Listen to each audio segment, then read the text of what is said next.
Sounds True presents Just So, an odyssey into the cosmic web of connection, play, and true pleasure with author and philosopher Alan Watts.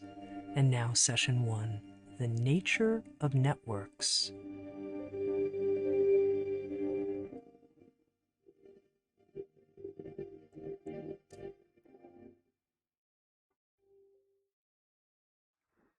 Now, if everybody's comfortable,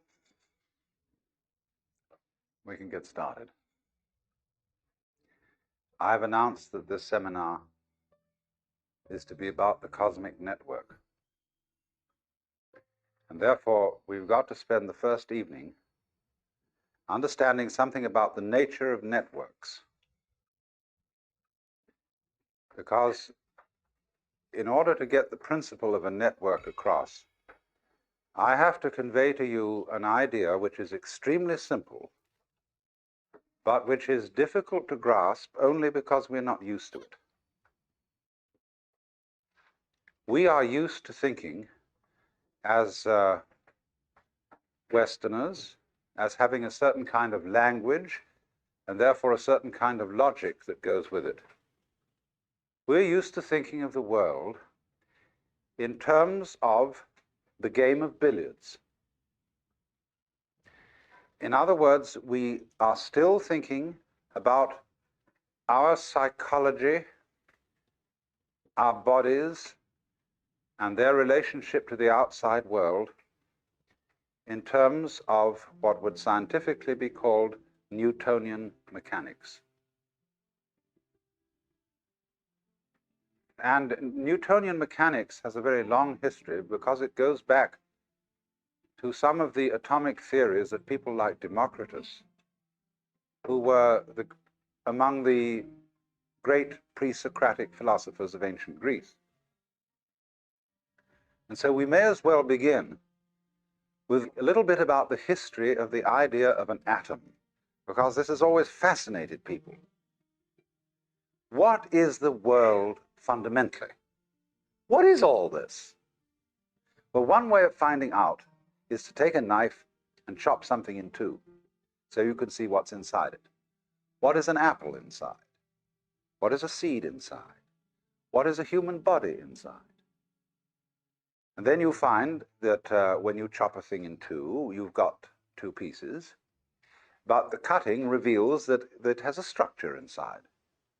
And the structure is composed of what we call organs or parts. And then in turn, in order to inquire into them, we take them and we chop them apart. And in our curiosity to find out how it's made, in just the same way that a child will take a toy to pieces, we chop and chop and chop until we've got bits so small that they're the same width as the edge of the knife. And they can't be cut anymore unless we can find a finer knife. And so when we get down to that bit beyond which there is no bitter, it is called in Greek atomos, which means the first letter a means non, tomos, cuttable. And so the word atom means that smallest particle of the world which can't be cut into any smaller particle. That's the original idea of atomism. So then it went further than that to the notion that the world was built in the same sort of way that a house could be built of bricks or stones. The world is seen, therefore, as a composite of fundamental particles. Then what remained to be discovered was the laws governing the relationship between these particles. And so naturally one thought of them as little balls. Why balls? Because balls are hard to cut. If you take a ball bearing and hit at it with a sword, it's liable to jump right off to one side. A cube will submit to being cut, but a ball is very difficult to get at. A very strong form of nature. So people have always tended to consider atoms as balls, especially atoms of liquid. There was a notion, you see, that the atoms of the element of earth were cubes, because cubes all sit together rather firmly. Liquid, which when you put up good bloop, that was balls. Fire was made of, if I remember rightly, pyramids. Air, I can't remember what air was made of, and what their atoms were shaped like. Maybe sausages or something like that, because air is pretty difficult to get at too. But they had some ideas. But fundamentally, what has influenced Western thought, and still influences Western thought, is the idea of an atom as some sort of fundamental little planetary system. And so these things come into relationship with each other, and they bang each other around, as in the game of billiards. And so if we are to understand the world profoundly, we have to find out what are the laws governing the relationship of the atoms. Now, you must understand, first of all, a principle about what are called laws of nature. We inherit the idea of laws of nature from our theology. And our theology that we've grown up with is in certain ways peculiarly different from the theologies of Oriental peoples. Jewish theology and Christian theology, which have entered very profoundly into the common sense of the average person, have an image of the world which is quite basically political, and we'll go further than that and say it's monarchical. It's based on the idea that the world is a construct evoked out of nothingness by the commandment of a celestial king.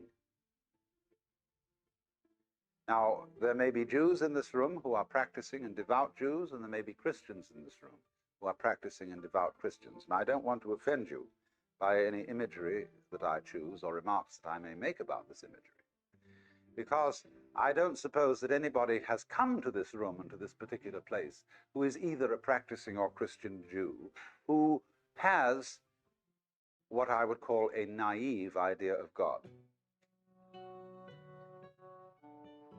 But the funny thing is about our ideas of God is that our symbols, the images, the mythological forms which we use to describe God have an extremely powerful influence on our feelings and on the way we behave. After all, I was a member of the Church of England when I was a small boy, and that had a very powerful effect on me. And in the Church of England, it's quite obvious, from an emotional point of view, as distinct from a very intellectual point of view, that God stands behind the King of England. And the King of England and the Archbishop of Canterbury and the whole hierarchy of lords and ladies and noblemen and officials who descend from this point are somehow involved, at any rate this is perfectly clear to a small boy, are somehow involved with the hierarchy of heaven. Because at morning prayer, to which we went every Sunday, the minister would pray a prayer which began, "O Almighty Father, high and mighty, King of kings, Lord of lords, the only ruler of princes, who dost from thy throne behold all the dwellers upon earth. Most heartily we beseech thee with thy favor to behold our most gracious sovereign Lord, King George," etc. And so this was a very courtly procedure at which the clergyman, dressed in his proper robes, proceeded to the altar, which is a kind of earthly symbol of the throne of heaven, made due obeisance, and presented this petition with all proper humility. Now, these are things that if you're brought up in that environment, you take for granted. That seems to be the natural attitude to God. But imagine someone coming in from a culture where God is not conceived in the image of kingship. How strange he would find this behavior. There's all this bowing and scraping, because you know very well that places where they bow and scrape and where there are thrones are places of terror. Because anybody who rules by force is and must be basically terrified. That's why he has to have all these protections, why he has to be addressed in the right form of language. Say you go into a court today, an ordinary US law court. There is a very strict etiquette. And if you start laughing, the judge will bang the gavel and threaten contempt of court and all sorts of dire punishments. Because here, everybody has to be serious. It's like on the parade ground. All those Marines lined up, and they salute the flag, and they have to have a very grim expression on. It's serious.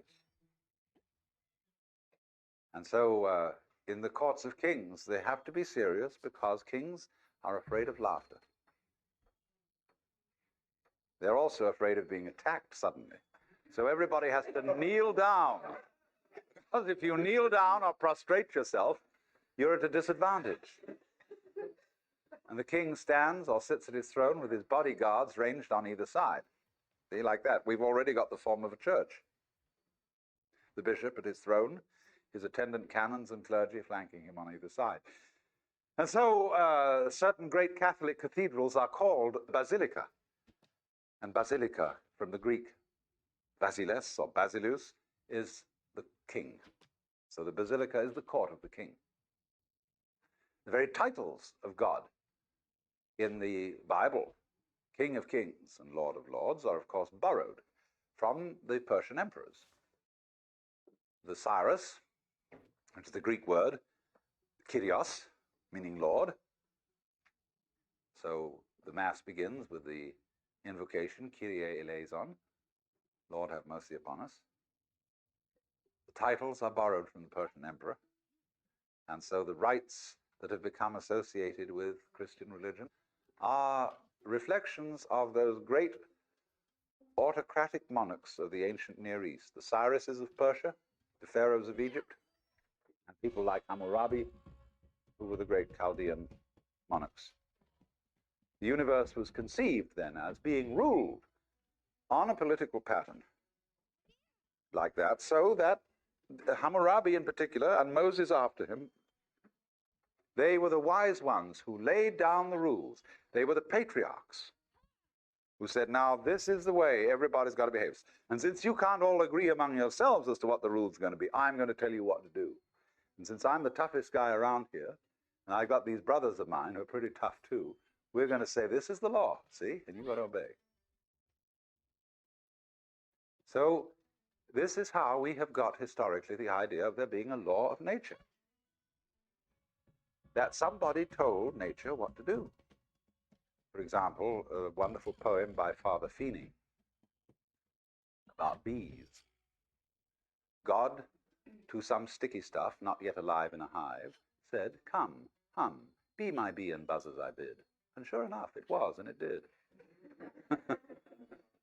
See, and in the beginning, let there be light. A commandment. So commandment is the fundamental idea. So the quest of the law of nature is the quest for the true understanding of the Word of God. For by the word of the Lord were the heavens made, and all the hosts of them by the breath of his mouth. In the beginning was the Word, and the Word was with God, and the Word was God. What is that word? If we could find out the Word of God, here is the idea, you see, we could perform incredible magic. That's why, for example, the name of God in the Bible is not to be uttered except once by the high priest in the Holy of Holies, once a year. Otherwise, that name, Yod-He-Vah-He in Hebrew, we don't really know how it was pronounced. And Jehovah mixes up those consonants with the vowels of Adonai. And then it's all mixed up in translation. But anyway, Jehovah is a polite way of saying what can't be said. Because if you know the word, if you know the name of God, you have power. You have the power of God.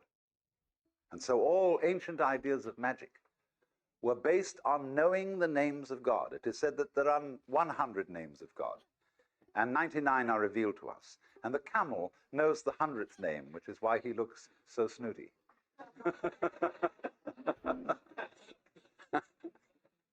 But so also, a person in what we now call primitive orders of society are loath to reveal their names. Because if I know your true name, I can utter it and have power over you. Now, you say, well, that seems a very naive idea. But it is exactly through the knowledge of names that we have Western science. And that is magic. That is through trying to understand the laws of nature. So that if you could understand the word underneath all the phenomena, you could change the phenomena and create magic. Only this, that many scientists have got rather sophisticated and have realized that the word comes later than the event. That in the beginning wasn't the word. Of course, if you want to make new sense out of the phrase "in the beginning was the word," you have to go to Hinduism, where they have the idea that vak, V-A-C in Sanskrit, or speech, is the basis of creation. But by this, they fundamentally mean vibration. As sound, you see, is they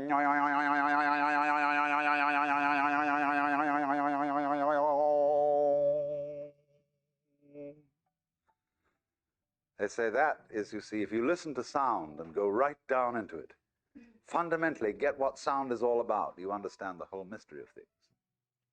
Because the whole mystery of things is vibrating energy, on and off. Simple as that. Life and death. Life is on, death is off. Have to have off, to have on, have to have on, to have off. It's quite a relief. But there they say that's the beginning. Now, but they also say, in another sense, on another level, that the roots of Sanskrit, say the root form, say the word Buddha, comes from the root form Bud, which means to know or to be awake. Bhava, which means becoming, comes from the root bhu, which means to grow. So on. Karma, doing, comes from the root kri, to act. So they say, though, that the roots of Sanskrit are not simply the roots of a language, they're the roots of life. Because in another sense, altogether, you see, you create the world by the word.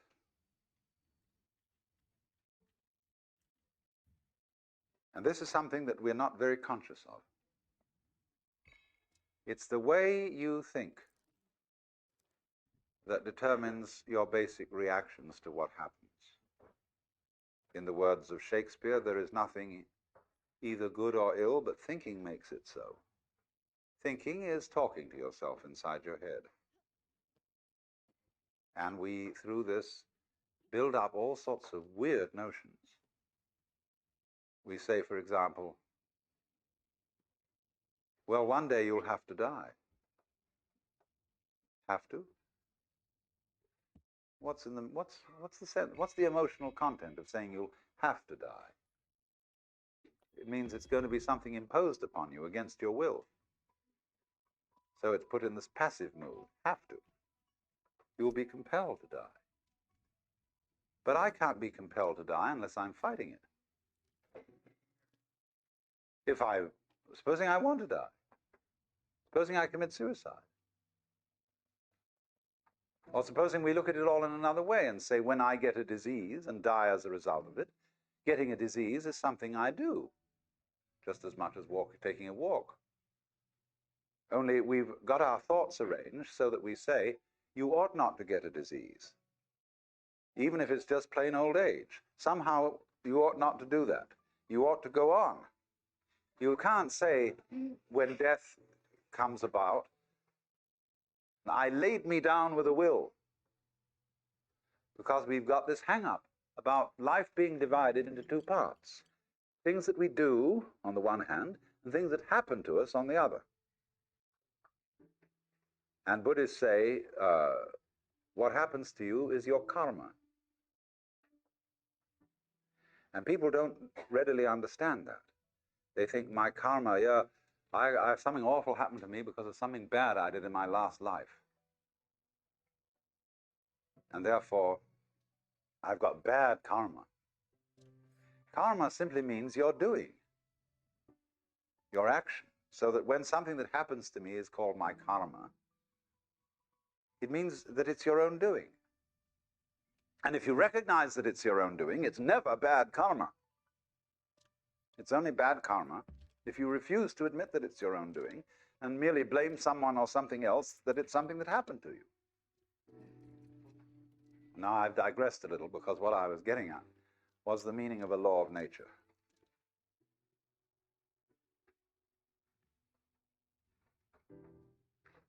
Laws of nature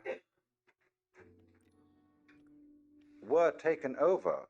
The idea of the law of nature was taken over by Western science from this ancient magical notion of the Word of God, the commandment of God, being the foundation for everything that happens in the world.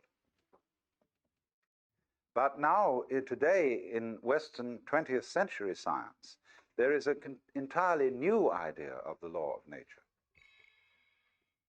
The laws of nature are not things that exist in any real sense, which phenomena like the motion of stars or the behavior of animals and rocks, they're not phenomena which these things obey.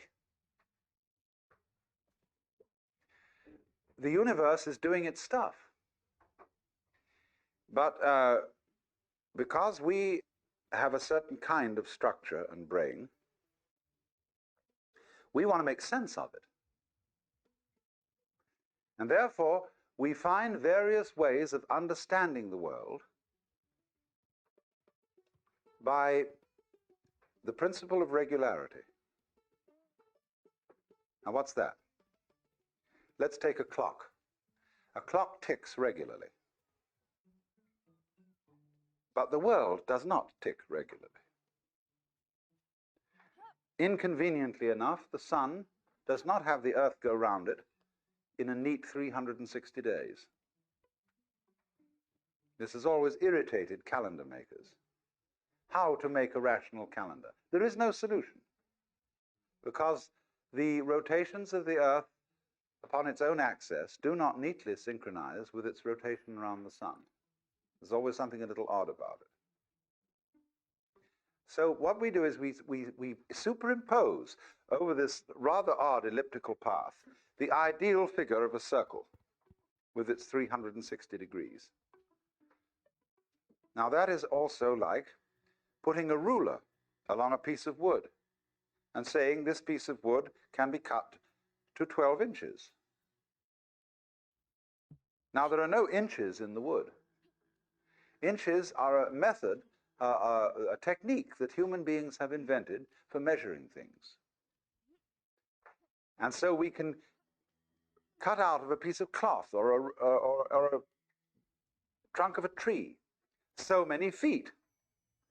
Well, originally, it's simply comparing the trunk with us by putting our feet over it one after another and saying it's so many feet long.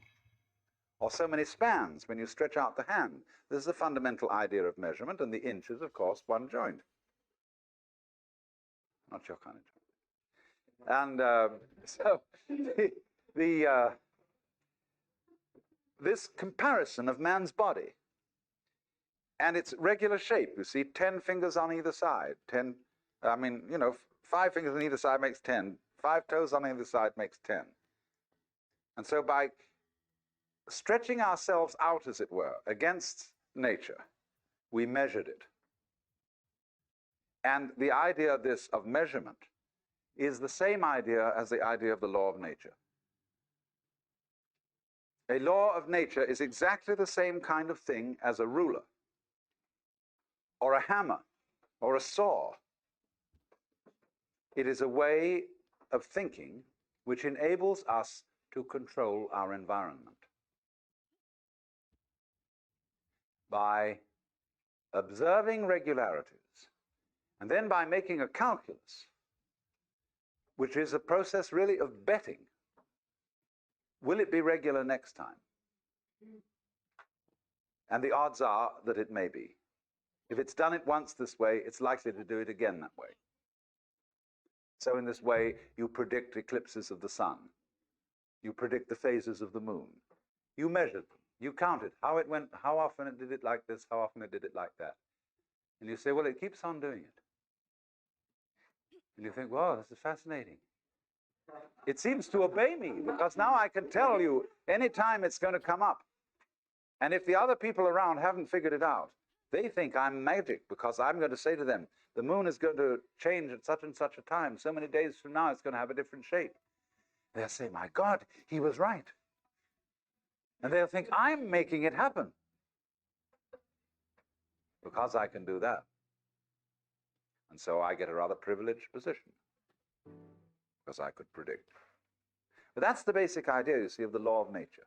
The law of nature is a human network, like the lines of celestial latitude and longitude. They don't exist in the heavens, but we project them on the sky in order to measure the positions of the stars. Because the stars are scattered in a very confusing way. And just try and remember that mess and figure it out. So the clever ones, you see, just said, look at it through a network, a spherical network. You can number all the squares in the spherical network in accordance with the principles of the circle, the 360 degrees. You've thrown the network on the sky. It isn't really there, see? Then to help you a little further, pick out some of the big stars and see if they make a shape. You know, this is like doing a Rorschach test. And you see, oh, look, there's one over there that looks like a dipper. Or some people call it a plow. And there's one there that looks like a cross. And there's one there that, by some extreme wangling, can be made to look like a virgin. And all these lines that join the constellations together are our ways of projecting a pattern upon this great and glorious confusion so that we can remember it and chart it. But obviously, you can very well see that if you looked at this same pattern of stars from some completely different position in space, all those constellations and their arrangements would vanish. You would have to invent a new one. Because there is nowhere where the stars really are. It depends where you're looking from. So in this sense, then, man in nature, with his extraordinary symmetrical brain and its amazing complications, figures it out. And it's man who introduces the law into the world. He invents it. But in a way, invenire, to invent, is to discover. But what we discover, in a way, is not something that's out there. When we invent the laws of nature, we are discovering something about ourselves and our own passion for prediction, for regularity, for keeping things under control. Therefore, there has to be a law.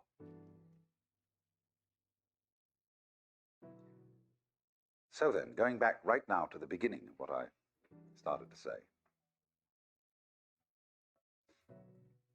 the question was then, what is the law of relationship between the atoms, between the fundamental billiard balls of which the world is composed? Well, you watch the game of billiards, and there's a cue, and it hits that ball, and then it moves over, and it hits that one, and then that hits that one, and then that hits that one. And so the final ball, which moves into the pocket, has its behavior explained through its contact with the other billiard balls and the final contact with the cue. That's why it did it. And so this view of the world as something that happens by the mechanical processes of the law of cause and effect is one that is really basic to most people's common sense today, to most educated people. They would say it's very difficult to figure it all out because the whole thing is so complicated. But if you could know all the details involved in, say, the behavior or a single act of a human being, you would find that it was the ineluctable result of a series of bouncing balls against each other, fundamental atoms that predisposed the great final event to be just like that. So that theory of the relationship between the atoms is called in technical language catenary. C-A-T-E-N-A-R-Y, catenary. A catenary effect or a relationship between events is like, for example, to use another illustration, where you stand a row of bricks up, end up, and you knock over the first one and they all go kata, kata, kata, kata, kata, and fall down. That is a catenary sequence. But it becomes increasingly obvious today to the physicist and to the biologist that that will not do as a sufficient description of how various events affect each other. And so there's another type of causal relationship altogether, which is called, instead of catenary, reticulate. R-E-T-I-C-U-L-A-T-E, reticulate, from the Latin rete, meaning a net relationship. Wherein, in other words, any given event is not simply ascribed to one or more previous events, but that the relationship between the past and the present, and between the present and the future,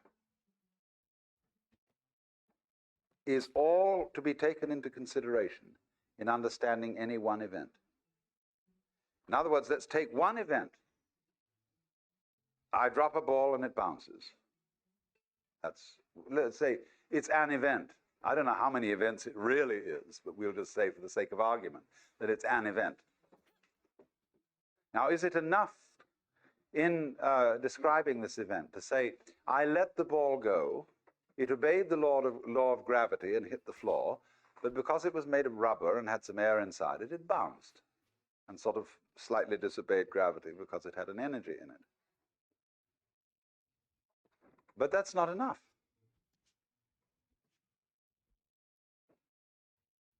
Because that the ball dropped, that I let it go, that it bounced, depended not merely upon a historical sequence of events that you can lay out in a string along a line of time. It depends also upon a present context. There must be a certain density of air. All kinds of things have to coexist with this in order for me to be there to drop the ball at all, much less manufacture a ball. So that what happens must be considered not merely as a historical phenomenon, but it must be seen in context. Context is terribly important, because it isn't just when a thing happens that is important, it's where it happens. In what setting? So that you could say that my blood in my veins is in a certain setting. In a test tube, it's in a completely different setting. And in a test tube, my blood is not behaving in the way it behaves in my veins. Therefore, it's not the same thing.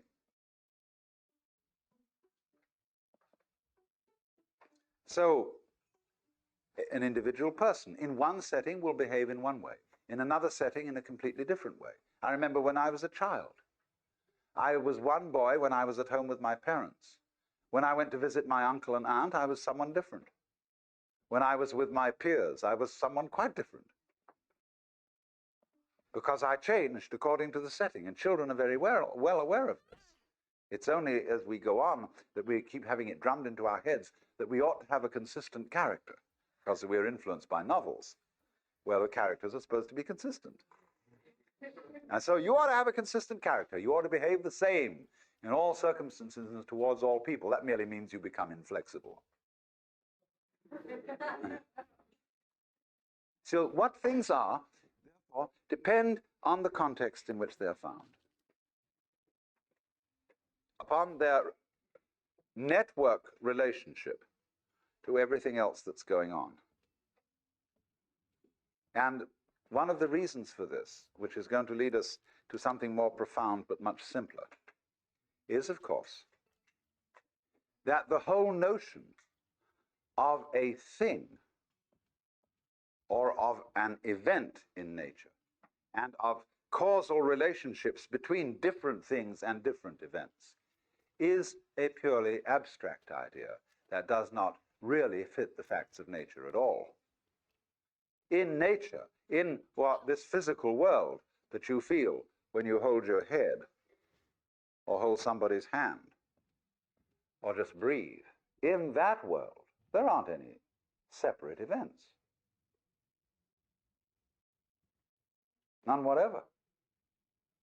Sure, there are all sorts of wiggles around here, all sorts of lines, all sorts of colors, all sorts of surfaces, all sorts of forms, but they're not separate.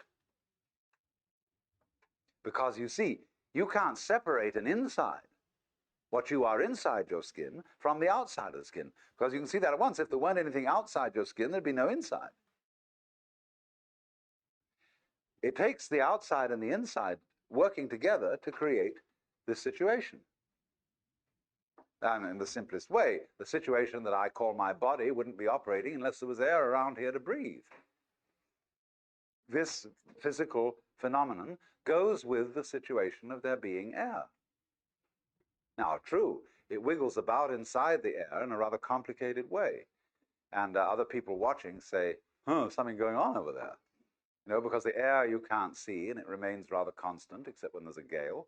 And so you don't pay much attention to it because it's always around.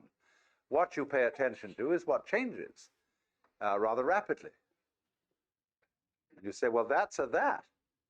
Say, hey, you say to someone, you see this change going on, some wiggling over there, and say, what's that? See? And he knows what you mean by a that. A that means something on the end of a finger point. It's different. It's peculiar. See? That's a that. So from that comes the idea of an event or a thing, a that.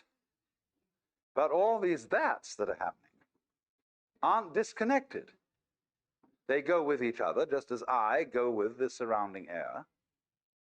And just as this whole situation in which we are at this moment is a complicated going withness. Now here then we get to the fundamental idea, this idea of going with. And from this we shall be able to construct the whole notion of network. And this is the idea I said at the beginning, is extremely simple, but very difficult for people brought up to use Western languages to understand. Now, going withness, we could call it relativity, relationship.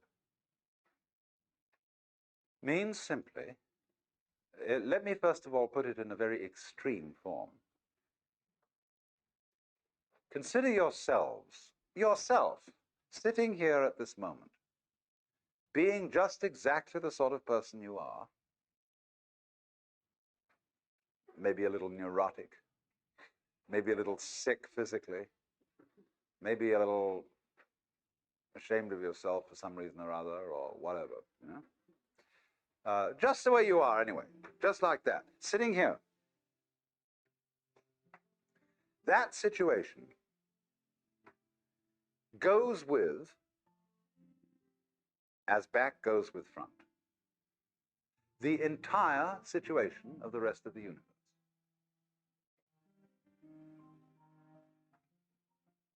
In other words, you, as you are, exactly the way you are, and you really don't know what that is.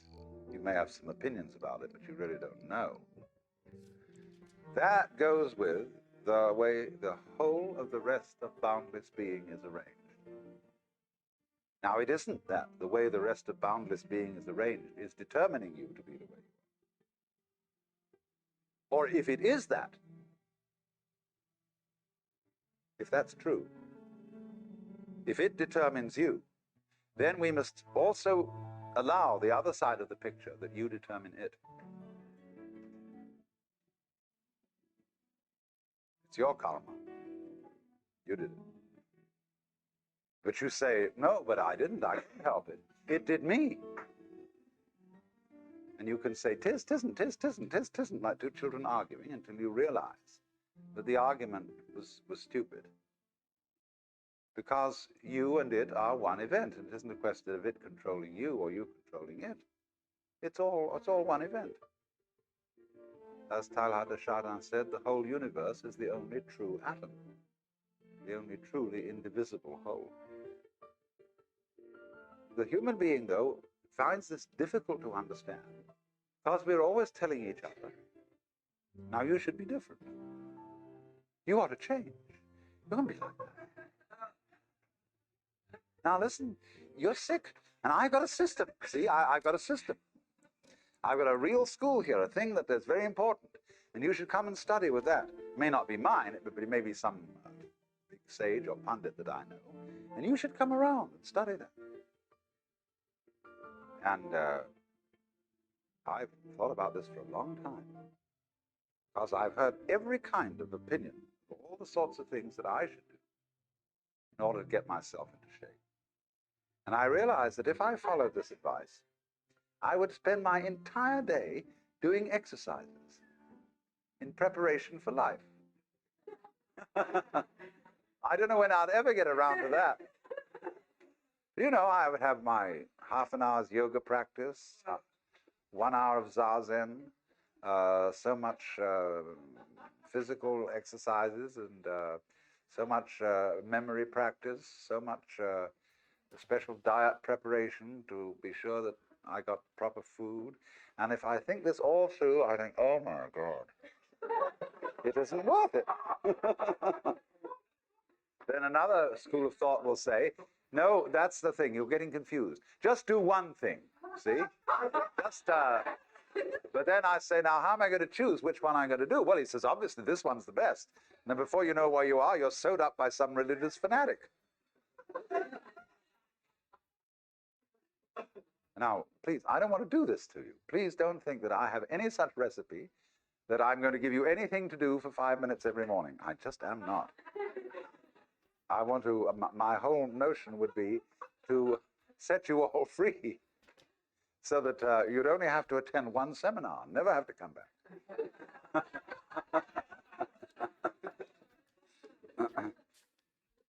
That's the idea, really. Because I know that so far as my own livelihood is concerned, that there are always more people. And if, no, I don't collect a following and just send them all away. There are plenty more people to fill the vacuum. But this is the important, this is the whole idea that we're going to work on of a net. That you are like a dewdrop on a multidimensional spider's web early in the morning. And if you look at that thing carefully, you will see that in every dewdrop, there's the reflections of all the other dewdrops. So the way that dewdrop looks goes with the way all the other ones look. See? Particular glimmer in it and so on. Its peculiar position, and everybody has to have a peculiar position in the cosmos. The reflections in every one of them are different according to the position they're in and the other dewdrops that they reflect at such and such angles. But nevertheless, the whole network, all the dewdrops, depend on each individual dewdrop. And each individual dewdrop mutually depends on all the others. Now, that's the sort of a scheme we're living in. And it a little bit affronts our logic at first, because we say, I can understand that I depend on this universe, because after all, I need sunlight and air and water and the help of a society and all that kind of thing. I needed a father and mother. But looking at it from the other point of view, I find it very difficult to see how the whole thing depends on me. That's because we've been brought up with a put-down theory of the individual. No, children should be seen and not heard. You are the servant and subject of God, and don't you ask impertinent questions. Or another way of putting us down is to say, well, you're just a piece of a fluke in a mindless mechanism. See? So we always managed not to find out that the relationship of the network is mutual. It runs both ways. That it depends on you just as much as you depend on it. Because you see, it's you with your ingenious brain that, for example, turns vibrations of air into sound. You turn whatever the sun is doing into light. You turn whatever the air is doing into a sky called blue. There is only blue for a brain. It's just like if you hit a drum and it's got no skin, it won't make any noise. So it's the tight skin that evokes the noise out of a moving fist. No skin, no noise. So you, as the reflector, like the dewdrop reflects, you, as the so-called reflector of all that goes on, by the constitution of what kind of a reflector you are, you evoke what we call sun, moon, and stars, nebulae. Vast spaces. They're only vast in relation to you. They're not really vast. Only if you compare them with yourself, they're vast.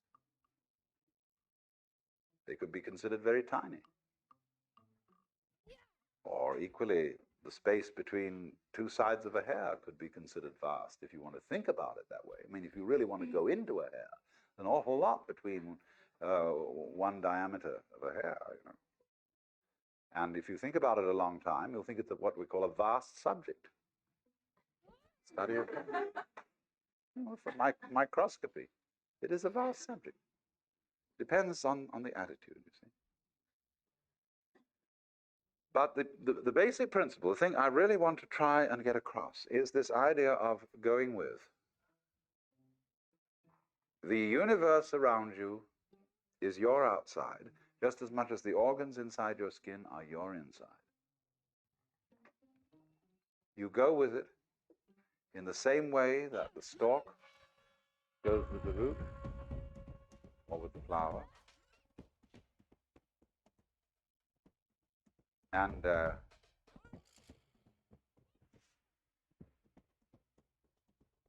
as front goes with back, as north pole of magnet goes with south pole.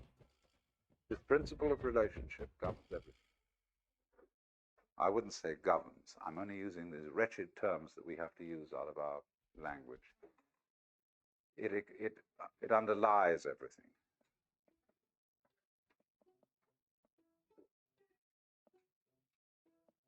And it's important to realize, and let me repeat this, that the great universe does not control the small individual any more than the small individual actually controls the great universe. This is not a question of controlling. It is a question of more like dancing, of what happens, rather than what makes it happen. Things aren't made to happen.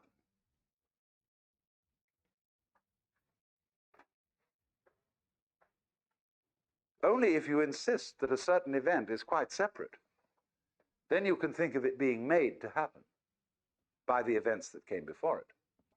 But if you realize they're all parts of one event, or different aspects, different phases of one event, then you see it happening and you don't see anything making it happen. Forcing, that whole idea of things being made to happen, in other words, goes back to the idea of a universe that is based on a monarchical image, where the boss says, damn it, you do that, and the thing can't help it, and so it's made to happen. But say in Chinese Taoist philosophy, the universe is just not seen in that way. It's not seen as anything is not made to happen. It is what does happen. But it's all interrelated. And therefore there is a pattern to it. There is an order to it. The order of the net.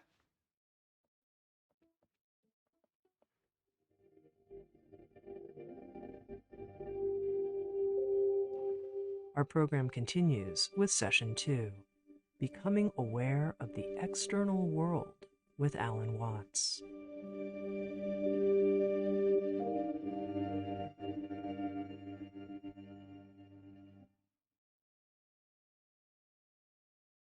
I was talking in last night's session about the nature of networks.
And you remember that I explained the two different conceptions of causal relations between things and events. And I may as well write these down unless you've forgotten them.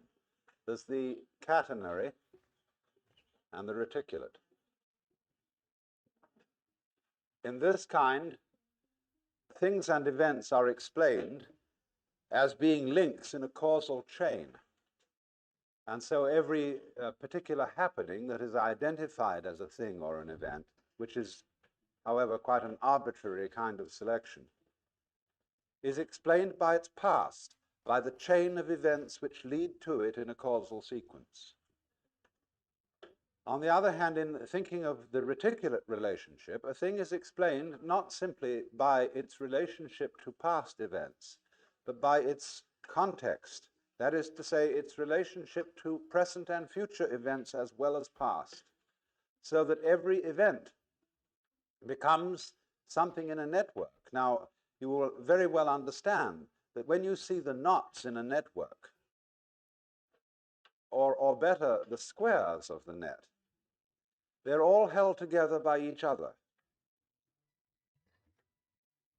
Imagine the kind of network where instead of there being, well, something like knitting. In knitting, the stitches are all held together by each other. And if something breaks at one point, the thing starts raveling. So the reticulate view, or the net view of the universe, is one in which the Buddhists say everything mutually interpenetrates everything else. So as I was trying to make the central point, the point of implication, point of relativity, that things go together like two sticks standing on the ground in this way. See? They give each other mutual support. Or like the three rings in the Ballantine beer trademark, or the Christian symbol of the Holy Trinity. Those rings interlock. But take one of them away, and the interlocking is broken down for all of them. So in the same way, the individual, although seeming to be something that rattles around in the universe, although a given planet or a given star seems to be something that is moving on its own, motion, the behavior of stars, is a situation that arises only because of the mutual interdependence of all stars. Because, to take a very simple illustration, if there is only one star in the whole universe, no motion can be ascribed to it. It can't even be said to be still.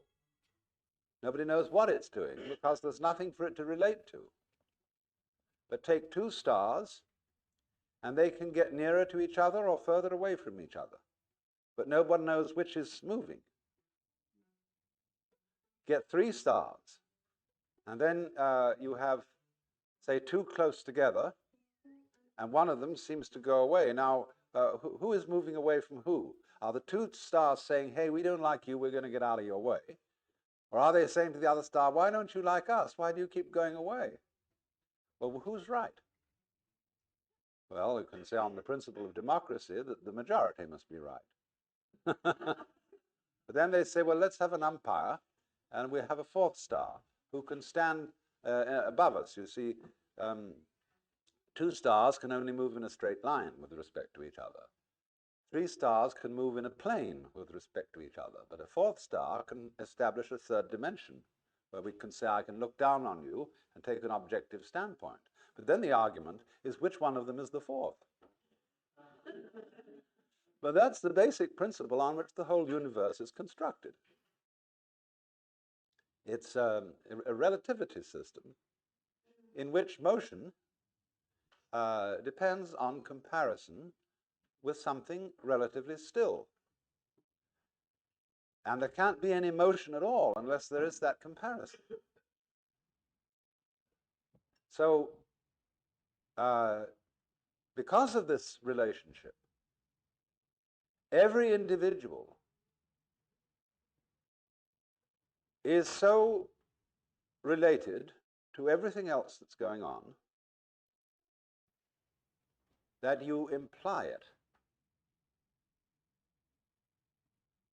In other words, anybody who was a great scientist from some other world altogether, who studied a human body carefully and figured out the conditions under which such a thing would exist, he would come to the conclusion that that human body was something from a universe just such as we have. You would find that your structure and your behavior implied this whole thing. Just as with a laser beam system, you can photograph a small fragment of any photographic negative. And from that tiny fragment, you can reconstruct the whole picture from which it was taken. Because the crystalline tensions in that fragment imply the whole context of crystalline tensions that belong to that particular negative. So in exactly the same way, you as an individual imply this world, and this world mutually implies you. And you are a natural formation, moving in and with this universe, not determined by it, because this is not a system of determinism. but you are moving with it in just the same harmonious way that you notice the waves moving, trees growing, and the clouds moving. And as you don't accuse the clouds of making aesthetic mistakes, so really is a certain light in which you can see human beings, both good and bad, as perfect forms of nature. You may have fashionable discriminations about who is beautiful and who is ugly.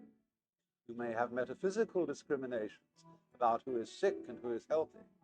You may have moral discriminations about who is good and who is evil. These are all points of view, relative points of view. They're all legitimate because they are parts of the functioning of the whole. The fact that you take those points of view, that too is part of nature.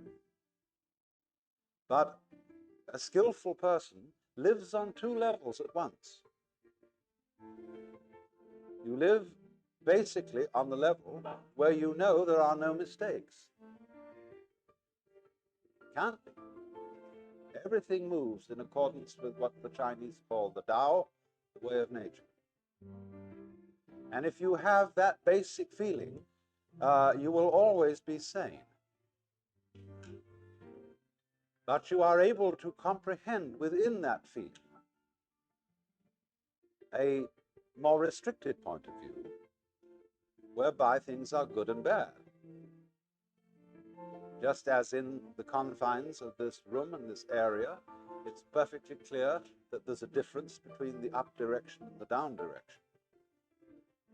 But we know that this area is situated in interstellar space, and there is no up and no down. Now, the second situation doesn't contradict the first. But if you have only the discriminatory point of view, if you take your fundamental stand as a being on the difference between good and evil, you get in the Christian hang-up. You have then to say that there is eternal heaven and eternal hell, that the distinction between good and evil is radical. And if you do that, you begin to suffer from a disease called chronic guilt, which is one of the most destructive emotions that anybody can have. You feel an outcast from the universe, at odds with reality itself, at odds with God. And that sends people quite mad and is responsible for a good deal of the craziness of Western civilization. It's making too much of a good thing out of the distinction between good and evil. It is an important distinction, but it's not fundamentally important. And you have to learn to admit different degrees of importance. And just say that because you can't just say that because a certain distinction isn't absolute, that it's not important. After all, your own physical formation is not absolute, but it's important. So the situation of man in this network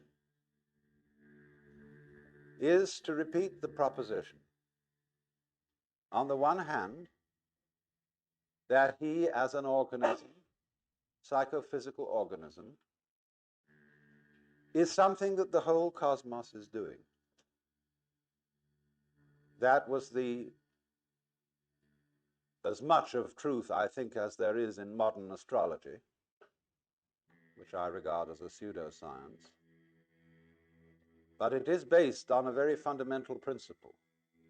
When you draw a map of a person's soul, you draw a small picture of the universe, a very crude picture.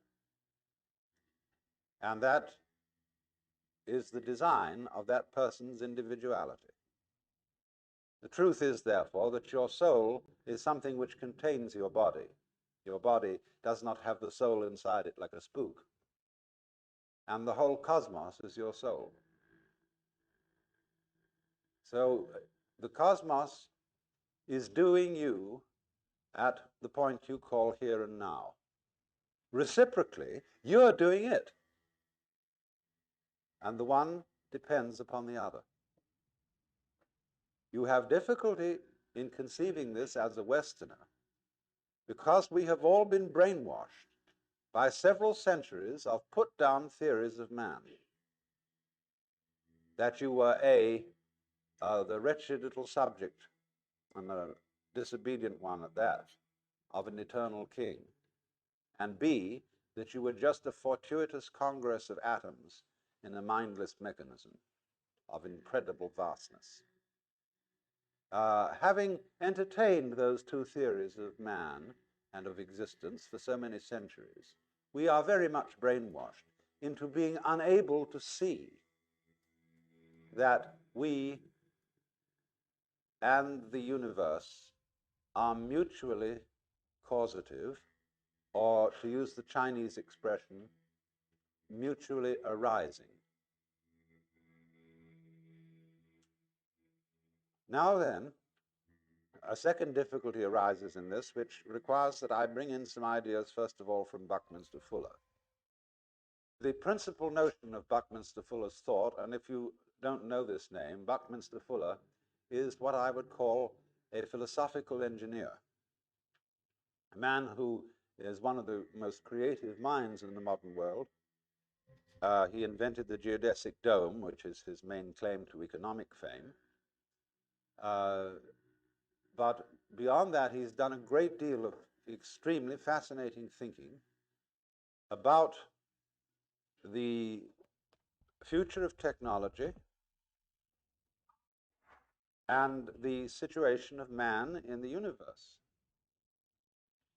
And he has devised this important term, synergy, coming from the Greek, with ergos, work. But what he means by synergy is this, that every complex organism has as a whole an intelligence greater than any one of its parts. This is a difficult idea to swallow because he applies it to technology in this way. He is saying that the industrial natural complex in which we live is something that is going in a certain direction on its own, whether you like it or not, and that it is able to organize your behavior in a more intelligent way than you can organize it. And he believes, therefore, that the increasing complexity of the industrial complex will of itself, say, outlaw such lunacy as war. It will make it impossible. And that we shall find ourselves increasingly organized by an intelligent system that is not under our conscious direction, but will make us feel, I suppose, rather as our individual selves feel inside our bodies. He gives an illustration. The transportation communications network, aircraft, radio, television, telephone,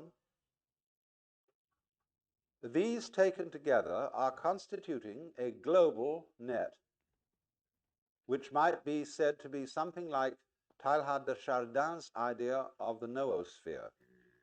I hope you all read Teilhard de Chardin, the famous Jesuit theologian who wrote the best of his books is The Phenomenon of Man. The Earth, which is the geosphere, from the Greek geos, geese, the Earth, then the Earth as the geosphere is covered with a biosphere. That is the sphere of living organisms. The biosphere, in turn, generates the noosphere, which is the communication network that we call the mind, through literature, through speech, through radio and television communication. The noosphere is slowly realized. So Buckminster Fuller is really talking about the same thing. The noosphere is the network of communication set up by technology. And so, for example, let's just take air transportation. As a result of jet planes, all centers that are in communication with each other by jet aircraft are becoming increasingly the same place. When you wake up in Tokyo, having come from Los Angeles or San Francisco, you are slightly in doubt as to where you are, because Tokyo is an immense muddle. It's a mixture of Paris with Los Angeles, of San Francisco with Shanghai, of London, vaguely thrown in, and sort of a touch of Japan. It's a phenomenal place. But if you live in San Francisco, you realize it's becoming more like Tokyo, because we have a tremendous inrush of Japanese culture. We have superb Japanese restaurants. You can go to sushi bars, that is to say bars for rice balls and raw fish, beautifully served, just like in a bar in Tokyo. And increasingly, we have supermarkets which sell Oriental, African, and Japanese goods. And I call them supermarkets for the unusual. More and more people are laying down tatami mats and cooking over hibachis and using chopsticks and every kind of thing like that. So the point is that how near a place is to you is simply a factor of transportation. There are places in the United States. I was just in one, far out Indian area of South Dakota. It takes longer to reach than to get to Tokyo. So it's further away. That's all there is to it, for all practical purposes. So Fuller's idea is that by the year 1968, so soon, we have a one-town world.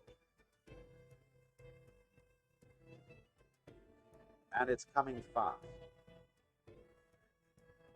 And as human beings have some problem adapting to this, because as you know, when you travel by jet, just as when you're in an elevator, it drops too fast, you feel it left your stomach on the 14th floor, taking the rest of you down to the first. So the jet aircraft leaves your psyche in London and brings your body to San Francisco. And it takes some time to catch up. All your time rhythms are thrown off. But we'll get used to it. And eventually, therefore, we must add to this, planes are very expensive. All governments have immense investments in aircraft. And to work, they must be kept flying. Otherwise, they get out of order. So they must be kept moving. That means there's also a huge tourist business, constantly interested in shuffling people all around the earth.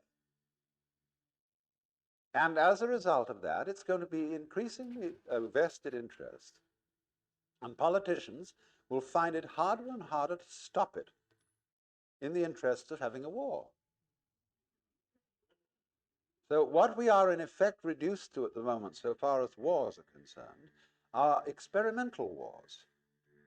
Wars in small areas against people who allegedly don't matter very much, in order to test out our military materials and techniques.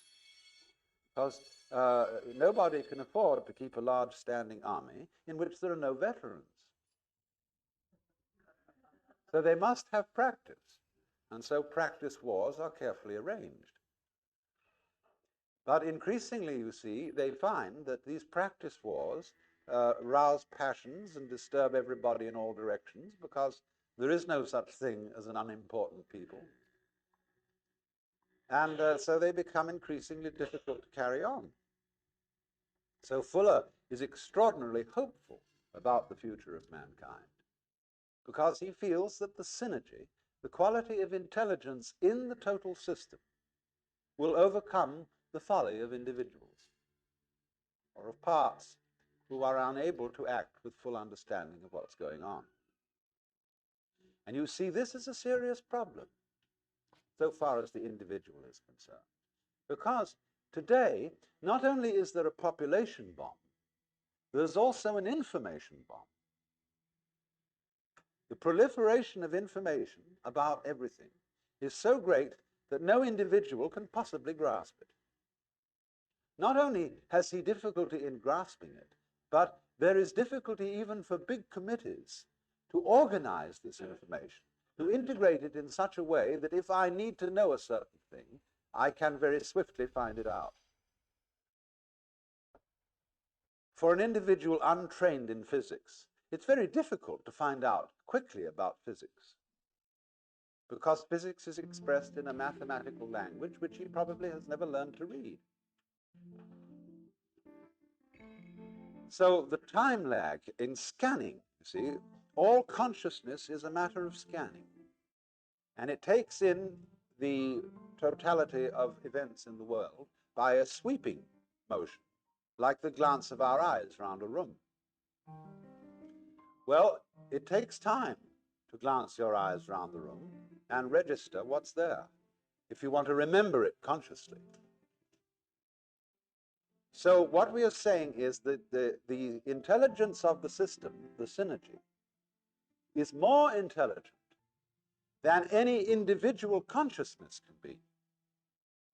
But, of course, as a living organism, you are much more than consciousness in this scanning sense, because you certainly don't arrange the complexities of your own brain by conscious decision.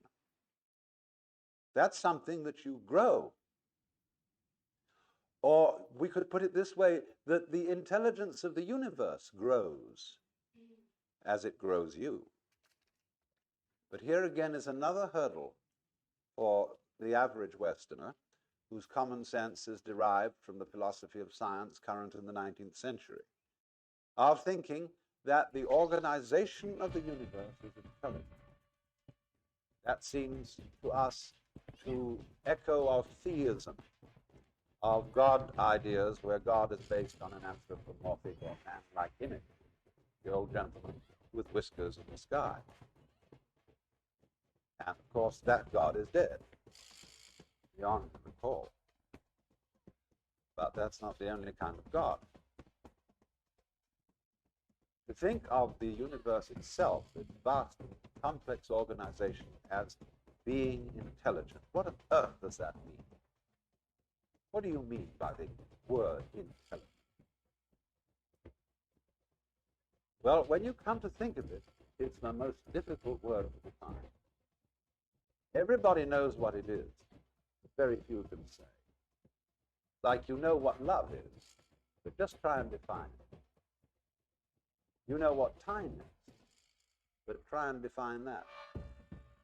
Space. Everybody knows space, but it's the most difficult thing to pin down. And that's equally true of intelligence. We can see certain elements in intelligence. We can see complexity as an element of it. We can see complexity as what we call an orderly arrangement of different clusters of complexity. But again, we're using words, all of which are imprecise. What do you mean, orderly? That's practically to say it's all in order. It was almost like saying it's intelligently arranged. We recognize these things, but we are not quite sure what we mean by them. But we recognize them at once. And for example, if we begin with the pure hypothesis that we ourselves are intelligent, and let it go at that. If we're not, then nothing is. But let's, for the sake of argument, say that we human beings are intelligent. Now, if that is so, then the environment in which we live must also be intelligent. Because we are symptoms of that environment, and I don't for the life of me see how you can have intelligent symptoms of an unintelligent organization.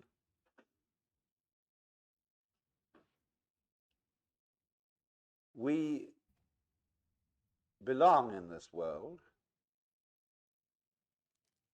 We didn't arrive here from somewhere else. We're not tourists in the universe. We're expressions of it. Like branches express the tree, or fruit express the tree.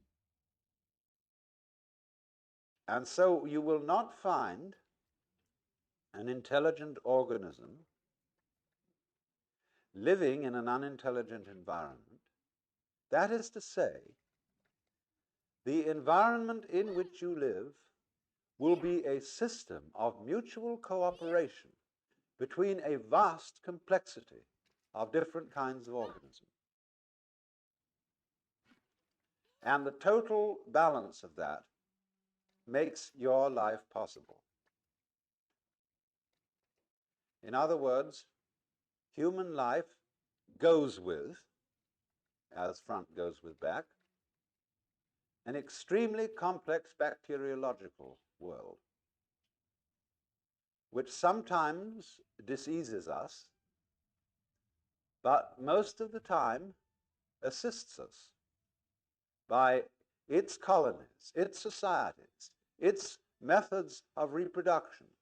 All these complex interrelations are the which, without which not, the sine qua non of there being blood and veins and bones and intestines and all that kind of thing. That's only the bacteriological world.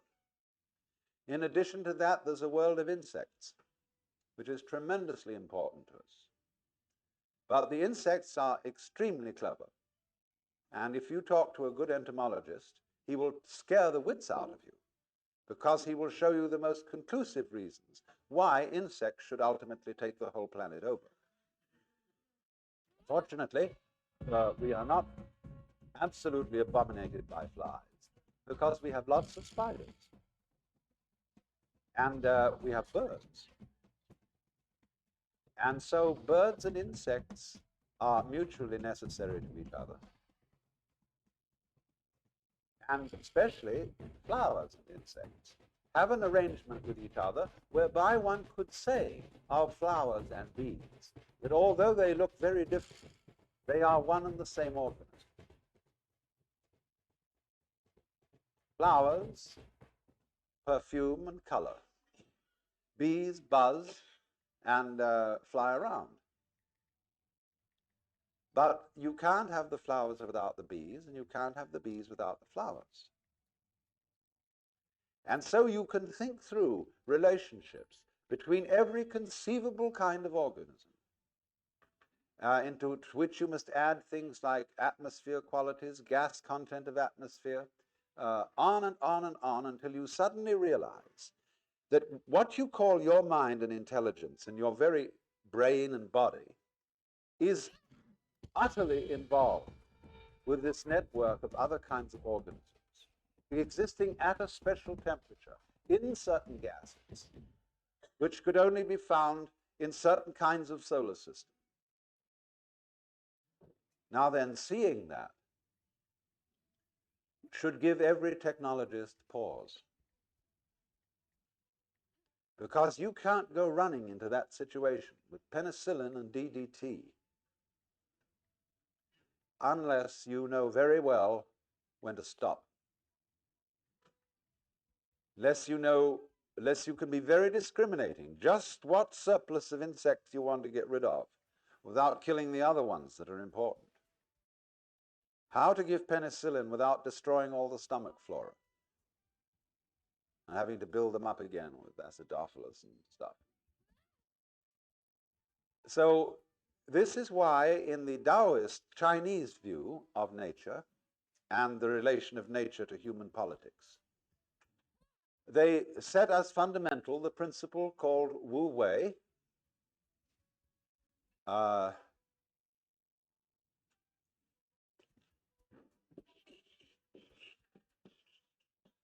Wu Wei,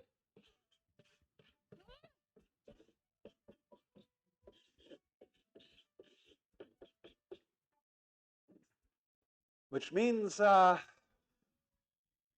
non-interference. Not quite what we mean by laissez-faire, but rather close to it. That is to say, when you act upon nature, you can't help but interfere. There's no way of isolating yourself. Every time you breathe, you interfere with something. But the art of Wu Wei is that when you interfere, endeavor to do so by going with the grain of things. In other words, if you want to split wood, split it with the grain.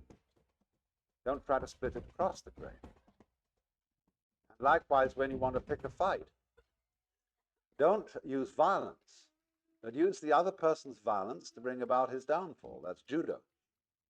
And that judo is applied Wu Wei. Sailing is Wu Wei. That's distinct from rowing, which isn't. So then,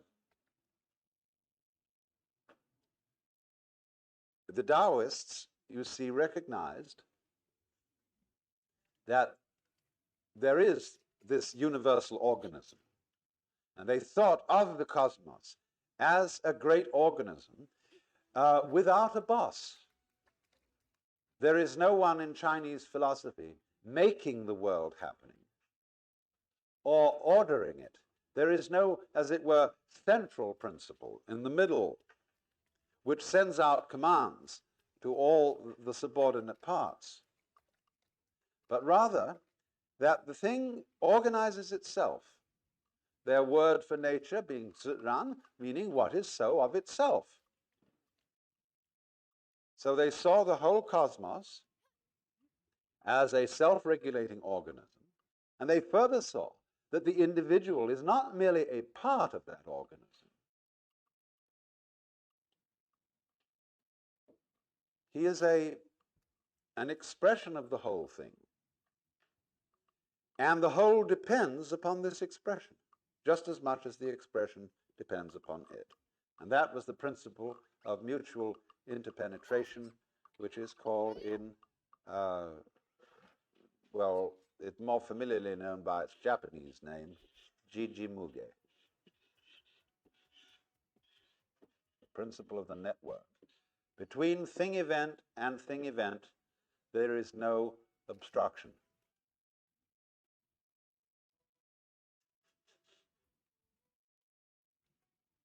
But you see, it remains to us a bit of a puzzle to say that all this is an intelligence, because we can think of all kinds of objections to it. We can think, if by some conscious science we were able to construct the universe, we would do it a little differently. We would have improvements to suggest upon mosquitoes. We would, perhaps a great surgeon might suggest that the human body be organized a little differently. We can think of dozens of things. But you find the curious thing is this. When you try to think out carefully how to improve the world, and then you realize is what the consequences of your suggestion would be, you wouldn't like all of the consequences. Hence the saying, be careful of what you desire. You may get it.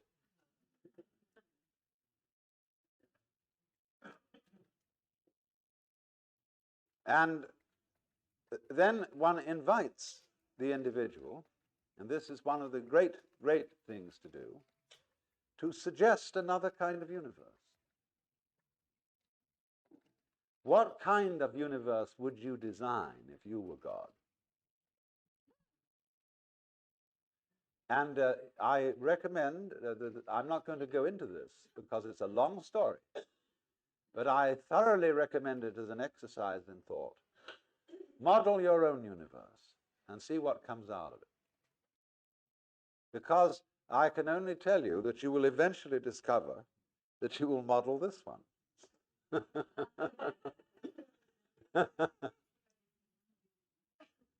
And you'll find out, you see, that it's based on certain absolutely fundamental principles, which of course includes the game of hide and seek. Now you see it, now you don't, which is vibration, which is the same thing as energy. You've got to begin with that. But that, once you start with that, it implies the rest. Because all that we see around us is just a fantastic combination of black and white elements, of what the Chinese call the yin and the yang, the negative and positive forces. And it all leads to this, but in an incredible dance. So then, you have difficulty, though, of course, in seeing the world as an organism. Because when you look out at the stars, you are in roughly the same situation or relationship to what you are seeing as when a physicist studies the constitution of the atom. He will make a map of the behavior of the nucleus in which there will be various rotating particles, wavicles. And you will see something which looks like a mathematical design and doesn't look like an organism. Because we expect an organism to be a kind of a gooey thing with blood and flesh and wriggles and so on. So if you looked only through the microscope, you wouldn't see the organism. But when we look out at the rest of the universe, we are, as it were, sitting down on one of those electrons, looking through a microscope at the rest of it. And therefore, we don't see the sort of total design it makes up. That's much too far away from our conscious spectrum. And this is one of the reasons, then, why it's difficult for us to formulate the idea that there is an intelligence operating. Because all we see is a firework display, this tremendous display of radioactive mud and gas. And one would say, well, it's just a kind of a contraption that happened to arrive there, and that's all there is to it.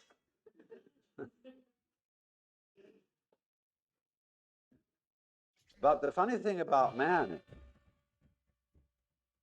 that he can put himself down and say that he is an accident,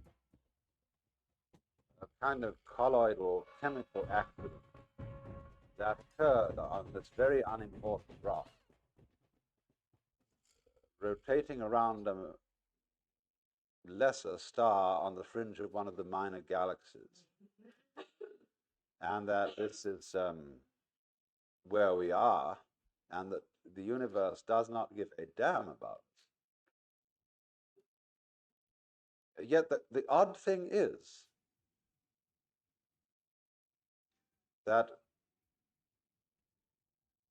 this wretched little chemical thing can reflect an image of the whole cosmos in its vastness inside his head, and can know he's there. And that means, though, that this thing, however small in dimensions, is vast in comprehension. And what scale are you going to attach the word importance to? Mere size or degree of comprehension? By degree of comprehension, man is huge. By that scale. So then, if the principle is simple, that if we can see from a perfectly physical point of view, what we would call a strictly scientific point of view, that the individual organism goes with its environment in just the same way as bees go with flowers. And flowers in their turn go with grubs, and grubs in their turn go with birds, and so on all the way through. Then, when you want to define yourself, you cannot say that I am just what is inside the skin, because what is inside the skin goes with everything outside it and constitutes a single complex field of diversified behaviors, diversified processes. You look at that then from a strictly physical point of view, and there it is, this network. But then the trouble comes up is, you say when you've studied that and you've read all the books on ecology and botany and zoology, astronomy and so on, you say, yes, I see that. That's quite true theoretically.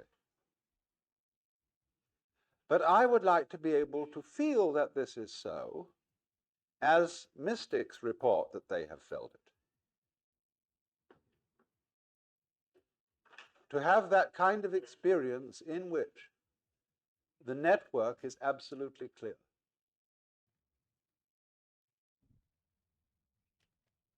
Because you see, if we don't take it that far, if we know about it theoretically only, the theoretical knowledge is not going to have much effect on what we do.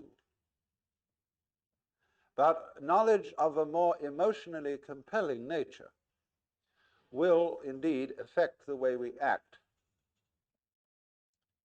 with respect to our environment, and may, in fact, prevent us from destroying our environment, as we are now very busily doing. It's interesting that the Congress of the United States recently passed an act making it a very serious offense to burn the American flag. And they passed this act with many patriotic speeches and rhetoric and much reciting of poems. This is a most fantastic example of American confusion between symbol and reality, between menu and meal. Because this same Congress is directly or indirectly responsible for burning up what the flag stands for, namely the geographical United States and its people, by not really doing much about the devastation of our forests, the pollution of our water and atmosphere, the reckless waste of our natural resources, and resorting to a form of economy which, under any sane circumstances, would be termed sheer lunacy.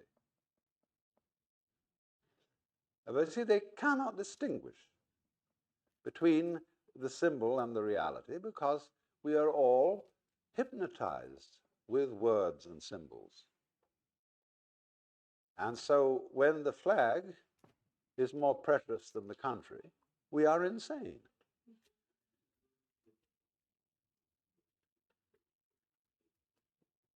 When you say, I love my country, and what you mean by that is you feel certain emotions when you salute a flag, you don't love your country at all.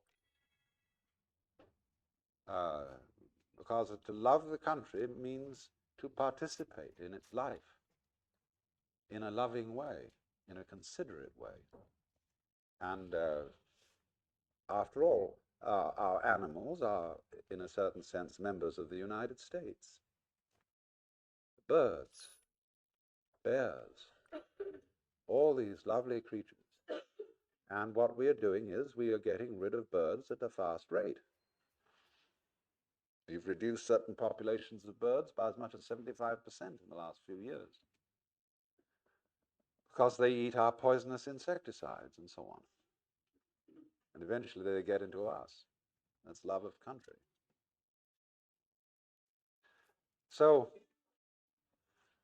as a result of this confusion, you see, a failure to see that the outside world is not a kind of chunk of mineral resources and cows to be exploited and to be just eaten up. If we do that, we turn ourselves into a swarm of locusts on the planet. The price for eating beef is that you must farm beef. You must conduct husbandry. You must help cattle to multiply, and you must care for them properly. The same with fishing. We have not husbanded whales, and therefore they're on their way to extinction. This is the price, that you've got to cherish the animals that you live off. And then furthermore, after that, to put in my particular prejudice, you've got to cook them properly. You don't just chew it up because it's supposed to give you energy. It'd be good for you. That's an irreverent use of dead animals and dead plants. They give their lives for you, and the proper response to that is take it with reverence, and that means cook it well. So that your act of cooking is like the rituals of a priest at an altar. It is the sacrificial altar, the chopping board and the range, which we use. And it's not a kind of a...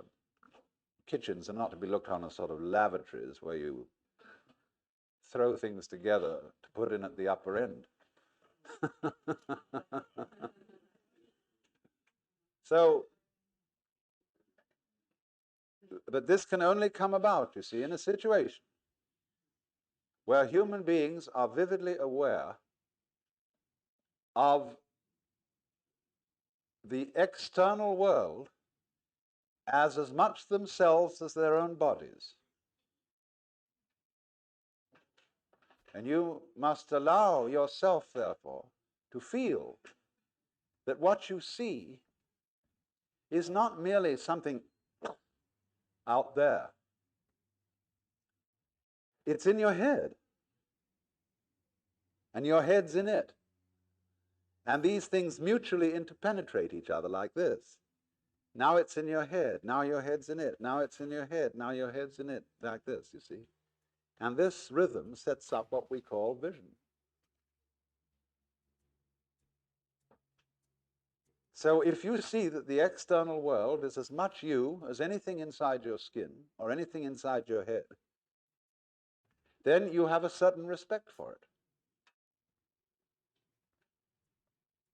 And no longer consider matter, for example. Take a piece of wood. A piece of wood is not just a chunk of stuff.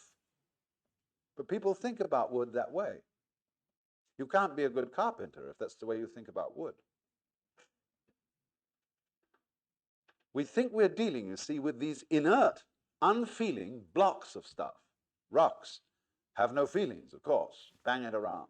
Mountains have no feelings. Blow them up with dynamite. But they do have feelings. And if you hurt them, as the Indians say, I've just been with a whole bunch of Indians, they say the continent of the United States is getting ready to shake us off as a dog would shake off fleas. And they say the storms are going to get worse. The earthquakes worse. The floods worse. The insect pests will multiply in all sorts of strange ways and finally get rid of us and leave the land of the Indians who originally owned it.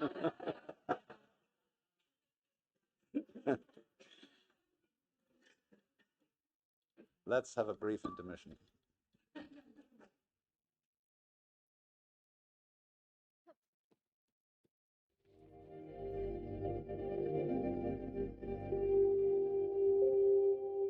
Our program continues with Session 3, The Networks of Technology and Individual Privacy, with Alan Watts.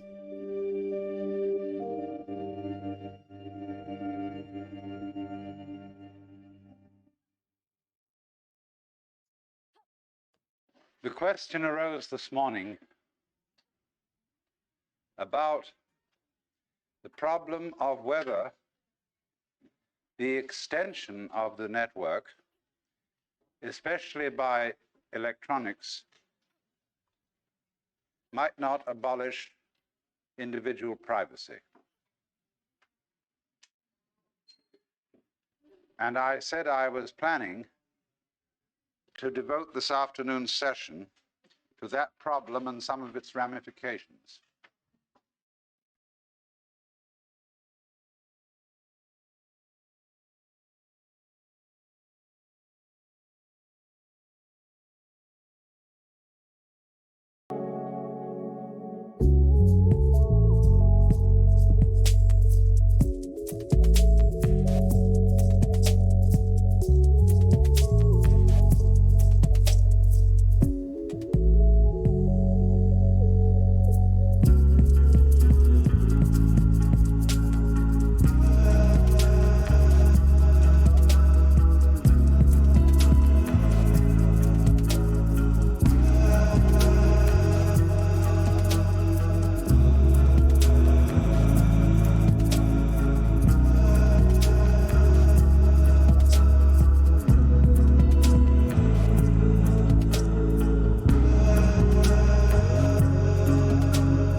This, of course, is the area of the problem with which Marshall McLuhan is very largely concerned.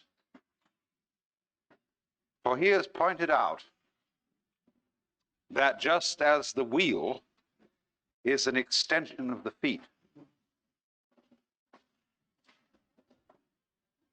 and as beyond the wheel naturally comes the horse and carriage, the automobile, and the airplane, all these technological creations are extensions of the human organism. And finally, the electronic network of telephone, telegraph, radio, and television is an extension of the nervous system. And into that we must throw, as an additional extension of the nervous system, the computer. The computer into which data can be fed from the files of the insurance companies, the Internal Revenue Service, the police, credit agencies, everything. So that in a matter of seconds, when an individual is identified, an enormous amount of information about him can be instantly known. In a rather similar way, the time is not too far ahead when you will be able to have a box about so big on your desk, which has a little screen on it and a dial. And after dialing a key code, you will dial the catalog number of any book in the Library of Congress that you want to read. And at any rate that you wish, the spread pages of that book will appear on your television screen. And you can get it right like that. When we get to television worked with the agency of laser beams, you will of course be able to see solid three-dimensional images in color projected in a certain area, and you can walk around it. I haven't discovered yet whether you can kiss it.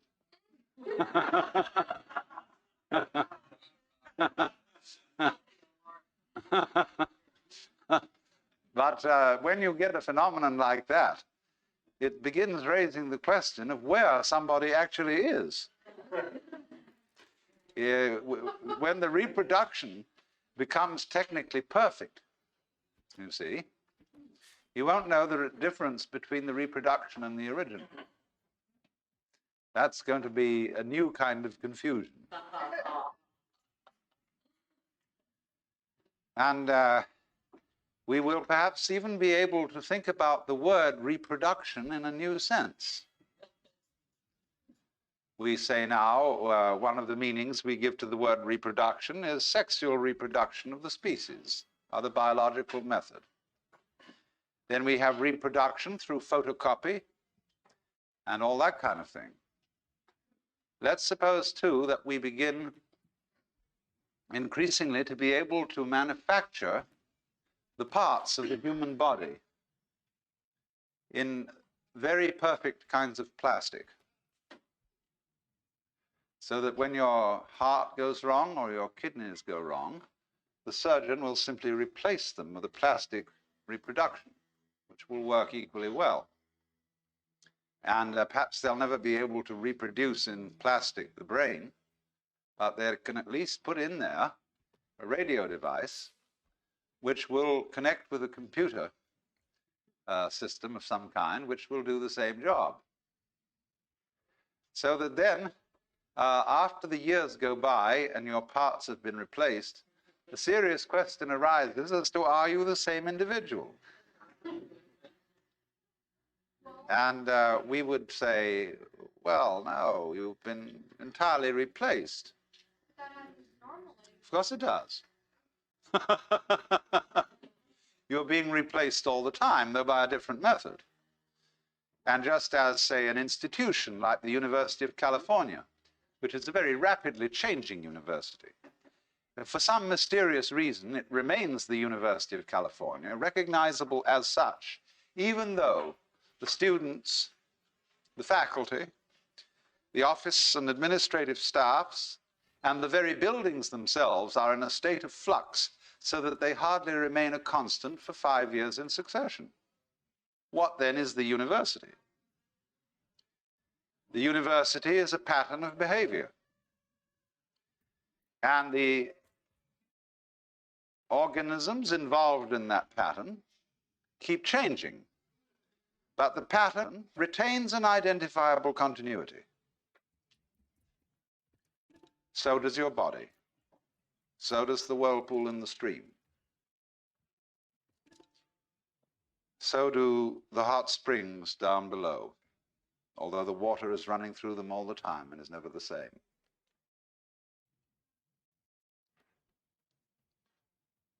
So you can envisage the reproduction of the human being in this electronic way. And at first you say, oh, horrors. Are we going to be converted into nothing but plastic replicas of ourselves? Will we be there in any sense anymore? Will the soul survive it? But you see, in the case of the University of California, it is what we call the University of California that is the soul. And its bodily expression keeps changing. So, when we find out that we are electronic echoes of ourselves, being perpetuated through the ages, we shall come to the astonishing conclusion that that's what we already are. Only we have to do it again ourselves in order to realize it. We are already the most remarkable electronic patterns from the standpoint of physics. So let's a bit lay that bugbear to rest. Although I must say, there is something about plastic in its present stage of evolution that is somewhat repulsive. There is a state of consciousness which those who are psychedelically hip or hep call the plastic doll, in which everything looks as if it's made of plastic, as if or patent leather or enameled tin, that it only reflects light and has no light inside it. There is another side to the vision whereby everything becomes living jewelry with light inside, a kind of beatific vision as distinct from a diabolic vision. And at the present stage of its development, plastic always suggests the diabolic vision. But it is through the diabolic vision that you gather the deepest insights. It's really profounder than the beatific vision in a certain way. Because if you can go down into any experience, I hope you understand the meaning of this phrase, go down into. It's very important. It means exploring a certain sensation or a certain feeling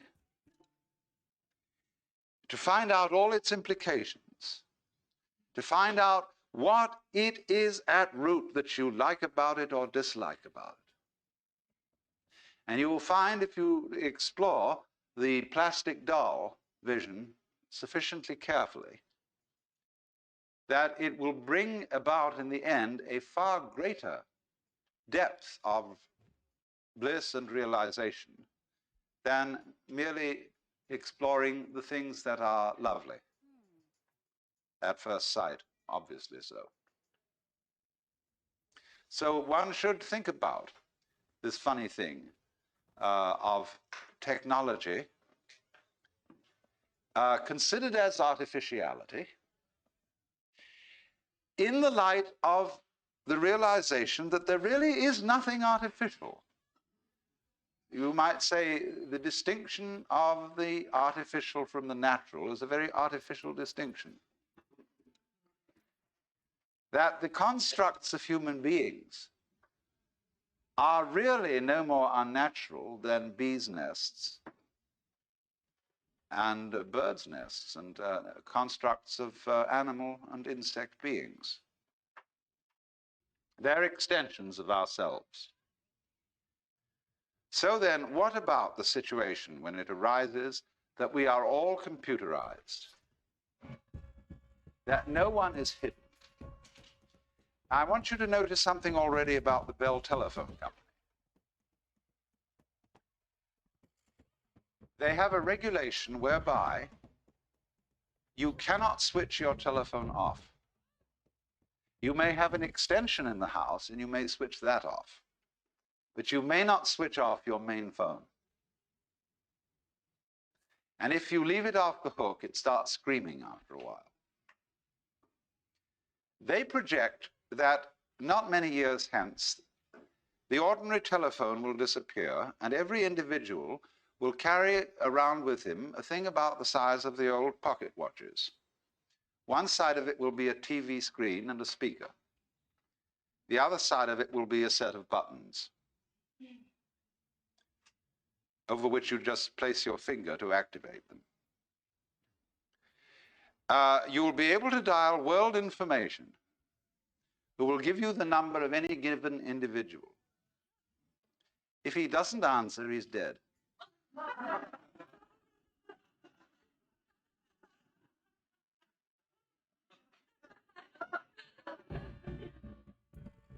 So under such circumstances, absolutely no one can get lost.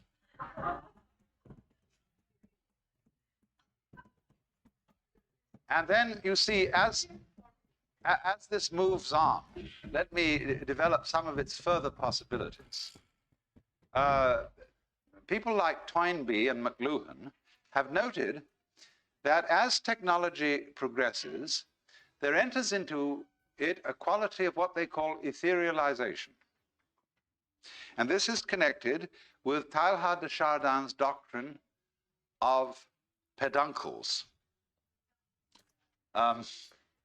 Peduncles aren't exactly relatives. And we have to understand first the doctrine of peduncles. Now, here it is. Here is a globule. It might be an amoeba, or it might be oil in water suspended. And this globule is going to separate. First, it does this. Then it does this. Then it does this. And then it does this. See? Now, these things here are peduncles, from the Latin root pes, pedis, meaning a foot. Some sort of protrusion out of a globular body. So notice then that the production of a peduncle, here in the form of a connecting neck, and here in the form of little tails when the neck is broken, that in the course of the development, when we reach this stage, the peduncles have disappeared. According to de Chardin, this is why we do not find missing links around in the evolutionary process. They vanished in accordance with the law of peduncles. Now, in exactly the same way, the human technology sets up certain kinds of peduncles. A road, for example, or a railroad is a peduncle, because with the development of automotive traffic, truck traffic, the railroads become increasingly obsolete. And there are rusty old tracks lying all over the country that are not used anymore. And then with the development of aircraft, the road tends to become obsolete. With the development of radio, the wire as a connection, as a peduncle, becomes obsolete. So that more and more, the connecting links that we saw in a visible way disappear with the development of more expert types of communication. We can easily take this a step further. When we develop a form of electronic communication such that you don't even need to take a plane. You want to see, supposing I want to see my father in England. We both have these laser beam TV jobs, and like that, I can recreate in front of him myself and my exact environment, everything around, just as if he was sitting in the room. And I can do that with his set on the other end. So that eventually we don't need to take the plane. You can conceive, as some science fiction writers have, what seems to us a rather appalling situation, where you never need to leave the place where you're sitting. All food supplies and everything are automatically delivered. You just dial what you want, and some kind of mechanical process transmits it to you. Then they go further than that. They don't. They really abolish food altogether because they've got it down to some special essences which you take. Then they go beyond that, and you give yourself a certain kind of electronic stimulation, and it does all for you that food could ever do. And then you think, oh dear, what's the next step beyond that? Of course. The next step beyond that is, of course, there's one thing yet, one peduncle we have to get rid of. And that is the black box, the electronic gadget. Because by the time we have become as etherealized as that, we move into a telepathy and psychic communication.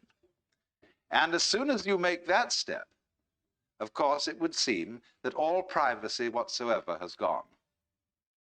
Because what you are inside is an open book to everybody else. Your thoughts are easily read. And therefore, you may say at first, ooh, that is the conversion of humanity into an anthill of the worst type. And this is, in a way, naturally, what all properly educated Americans, and I will add properly educated Britishers and some other peoples, dread. It is said the Englishman's home is his castle. And everybody needs a castle, a place where you can get away from it all and just be yourself. But even then, when you're away from it all and you're just being in yourself, you've unfortunately got a lot of thoughts inside your head that aren't yours. Because you think in the English language, and that was given to you by other people, and contains their prejudices, that you can't avoid them in thinking. Japanese people will say that when they think in Japanese, they can have certain feelings that are characteristically Japanese. But when they start thinking in English, they can't have those feelings. And so you are very, very much really in the sphere of public influence when you start to think. And if you listen carefully to your thoughts, insofar as they are uttered in words, and they very often are, try and discover the tone of voice in which certain of your thoughts are being said, and you will listen and hear your mother, or you will hear an aunt, or you will hear a school teacher, or will hear certain friends expressing their opinions and telling you who you are and how you ought to behave. And you think those are your thoughts, and they're nothing of the kind. An inner pandemonium under the dome of the skull is going on all the time. Myriads of voices, myriads of influences from outside working upon you, even when you are physically quite alone. So this means that you are not nearly as much of a private individual as you think. You are also, of course, exercising these influences upon other people. You're telling them who they are, what you think about them, what you think of their behavior. And even if they don't believe you, they nevertheless pay very serious attention to it. They can't help it. You can take the experiment, for example, that B.F. Skinner used to try, which is very terrifying. He would send two members of the class, selected arbitrarily, outside of the room. Then he would arrange two chairs, chair A and chair B. He would say to the class, now look, when these people come back, we're going to engage them in a conversation. Whatever A says, agree with him. Whatever B says, disagree with him. So they come back into the room and they take their seats and a conversation begins. Now B may be a very strong-headed, articulate person, and A really rather feeble. But what happens is this, that by group agreement with anything A says, he is encouraged, he is built up, he becomes more articulate. He finds himself sprouting. But B, by being disagreed with on every point, begins to get baffled and confused and feel very uncomfortable indeed. Unless he is onto the game and he challenges the whole group, I see now what you're playing. You have made up your minds to disagree with everything I say. Therefore, of course, you don't count.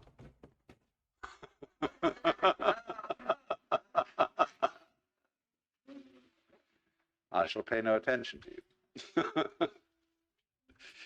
So, in this way, you see, we're already colossally influenced by each other. And this is why I think that Harry Stack Sullivan's basic ideas about psychopathology are in some respects more profound than Freud's. Freud is always looking into the individual history, into the physiology, into the depth psychology of the individual in an interior sort of way. But Sullivan was always looking to the individual as the expression of a social network. And the same in the psychology of George Herbert Mead, where he called the conceptions that we have of ourselves the interiorized other. In other words, the sum total of all the things that people have told us we are. Because you do not know yourself as a self except in a society. Just as you do not exist biologically without a father and a mother, you do not carry on an existence without a society, and the reactions of other people to you provide you with the mirror in which you attain a realization of yourself.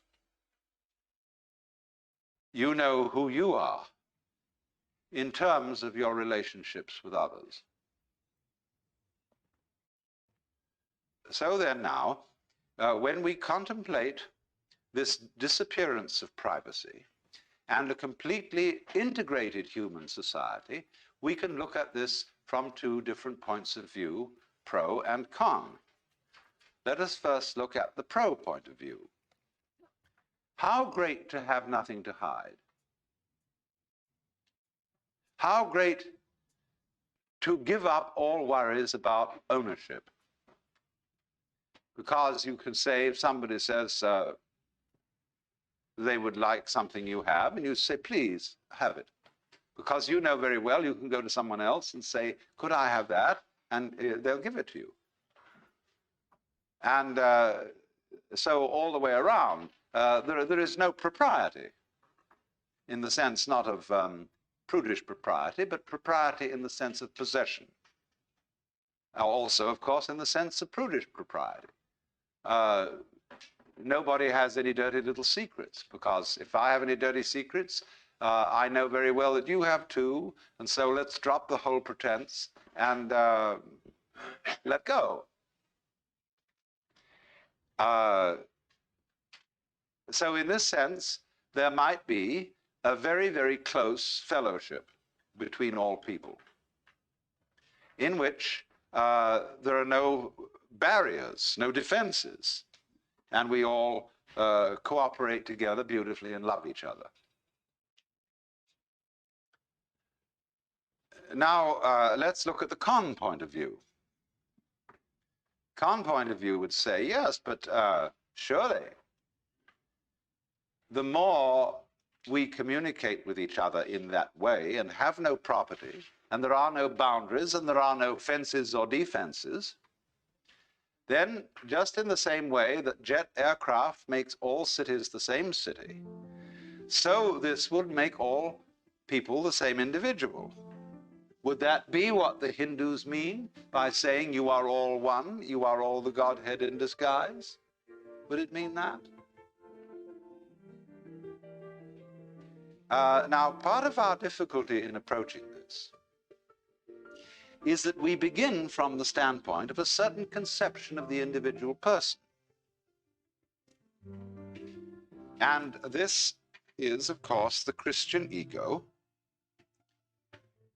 which is the soul as a center of action and something alive with consciousness and intelligence that lies hidden in the bag of skin. As, for example, King John says in Shakespeare's play to Hubert, "Within this wall of flesh there is a soul counts thee her creditor, and with advantage means to pay thy love." See the image? Within this wall of flesh there is a soul. Within the castle there is the king. And every man's home is his castle. And so those of us who are brought up in that way, to feel A, that we are basically the soul in the body, and B, that every soul that exists is of infinite value in the eyes of God. We therefore have instituted, since the Industrial Revolution, a tremendous technological campaign to preserve the individual. We have all kinds of social services, hospitals, ambulances, medicine, welfare agencies, every kind of thing, with the one aim of preserving life, getting you to live longer, and giving what is called full opportunity for the development of your personality. To the myriads of Asia, this is almost unbelievable.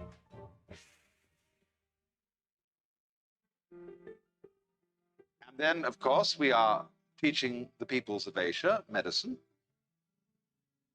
and sanitation, industrialization, so that every single child can be regarded not as so much waste human material, which because it's sick has to be thrown away, but as some individual to be loved and cherished and properly treated.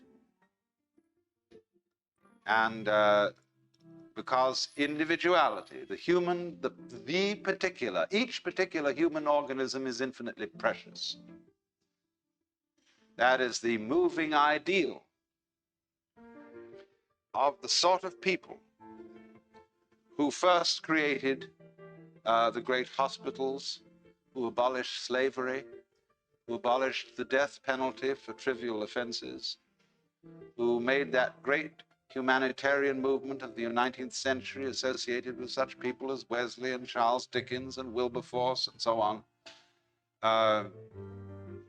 to rescue the precious individual from the ravages of impersonal disease or impersonal political exploitation.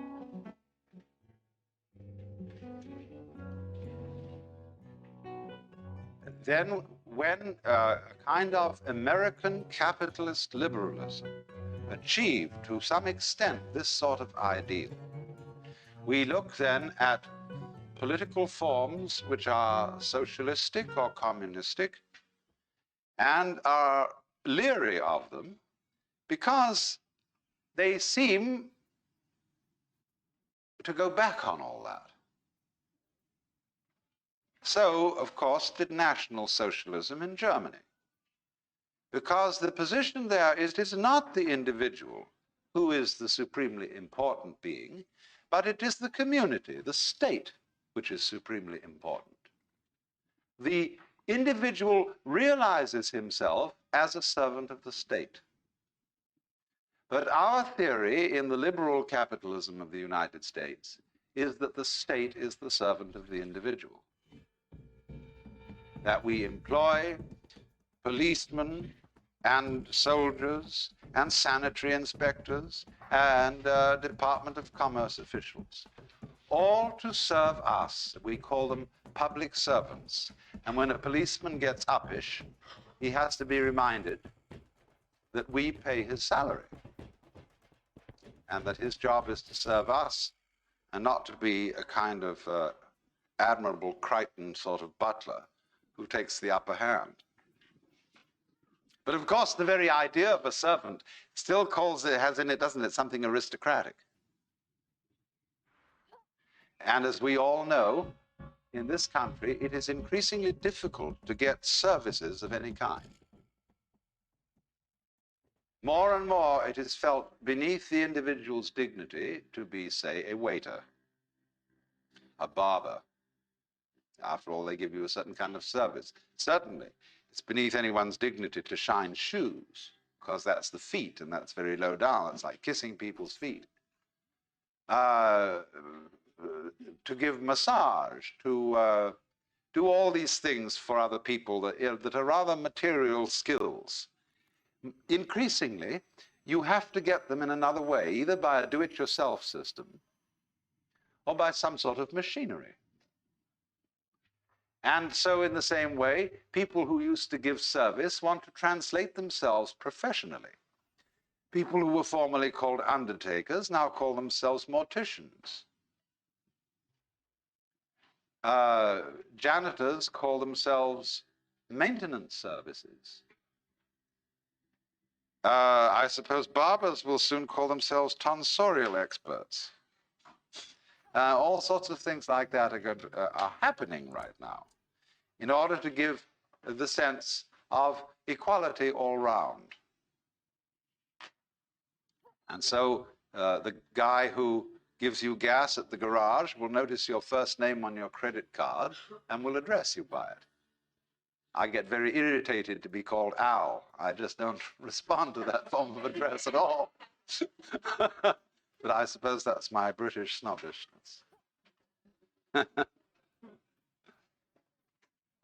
But here it is, you know, everybody slaps everybody's back. Now, I was very puzzled by this when I first came to live in California, because here the use of first names and this kind of familiarity is extraordinarily common. And when I found myself on first name terms with a man who was in a certain sense my boss, who was the president of the University of the Pacific, I felt distinctly uncomfortable. And the reason I felt uncomfortable was that I felt the whole thing was insincere. That there was not the kind of relationship between us which would normally be represented by being on first name terms. But there was what was much worse, and sort of effort to prove that there really ought to be that kind of relationship when neither side had any intention of forming it. And that's very baffling if you come from outside. And you don't know, I suppose, what all good born and bred Californians know. What are the cues? The subliminal cues which distinguish one form of first name address from another. Of course, what eventually happens is that people have two first names, the published one and the nickname known only to an intimate circle, used only by an intimate circle. But you see, what we see in this then is the creeping socialism, the creeping abolition of what is precious and what is private and what is property, and feel that as that disappears and as all fences disappear, the collection of human beings will simply dissolve into an amorphous mass. And indeed, there is a danger in that. We have seen people disappear into amorphous masses. We have seen Hitler's legions.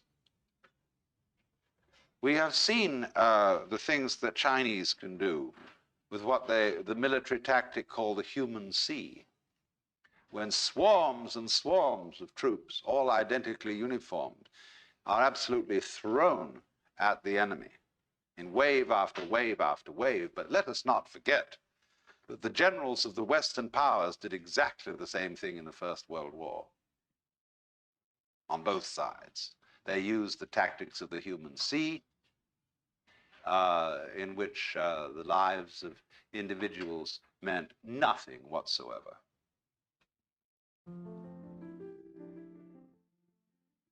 Now,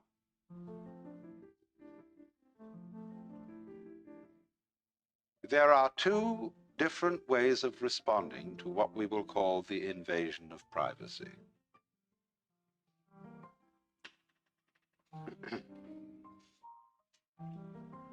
Very often, you will encounter someone who attacks your privacy in a psychological way. It may be a drunk sitting next to you at a bar. Or it may be someone who fancies himself as an expert psychological guru. And when you express an opinion, or say, you know, you walk up to such an individual and say, "Good morning. How are you feeling?" Why do you ask?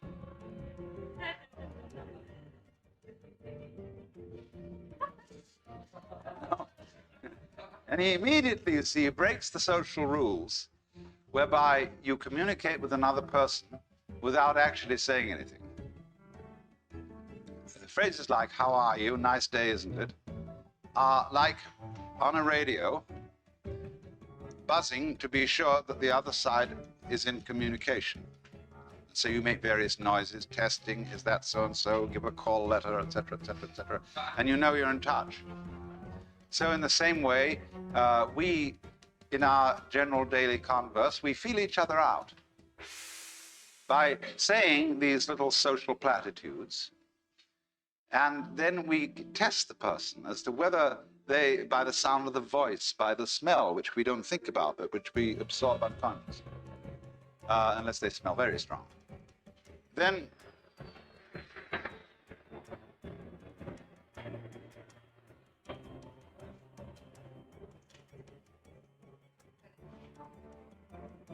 complete with bombs. And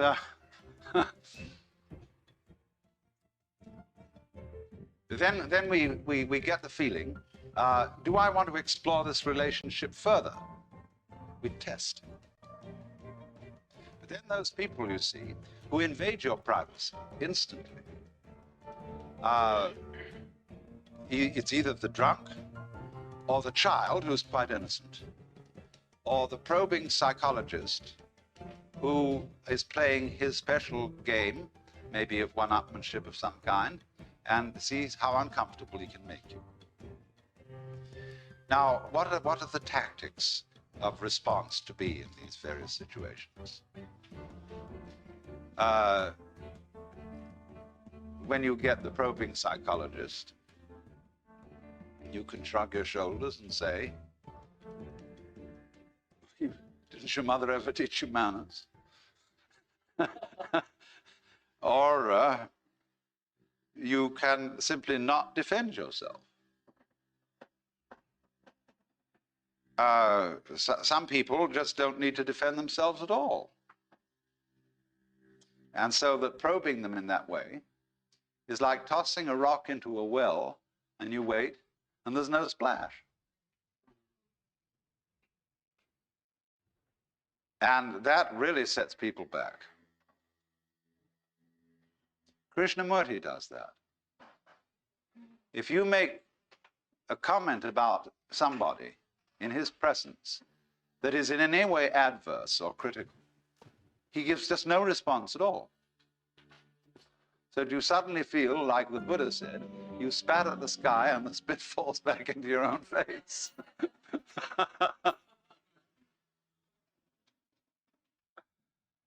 And I was once present where a certain person of that nature was using as his ploy silence. And the silence implied the conversation of everyone else around this table is trivial. It was one of those tangible silences. And suddenly someone at the table turned to him and said, "You know, I can't stand people who use silence as a weapon."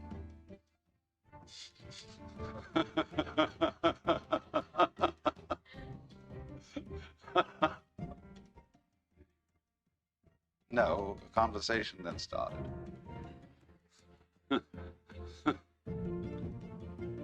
But, and it was a very, rather a disagreeable conversation, if I may say so.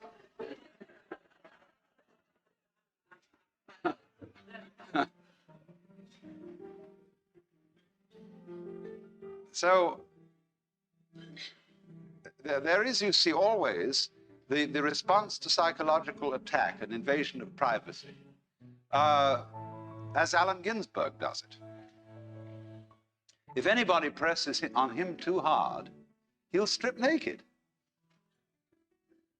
And if anybody challenges him to fight, he said, "All right, you challenge me, I choose the weapons. Who's going to undress first?"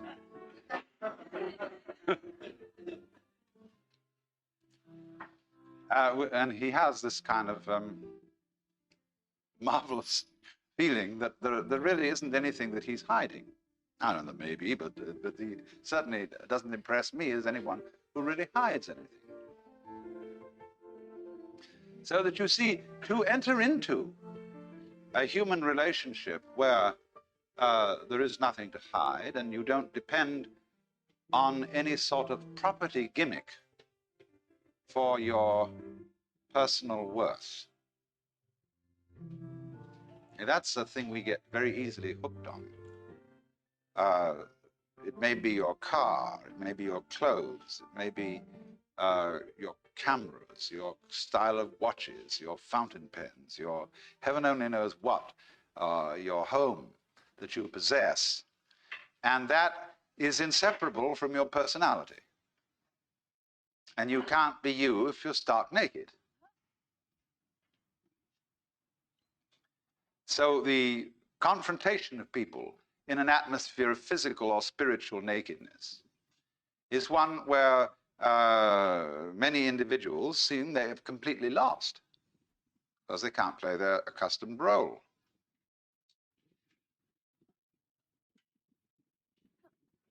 Of course, I have a certain advantage that even if I'm stark naked, I can still talk. But now, supposing they say, "Now, you shut up."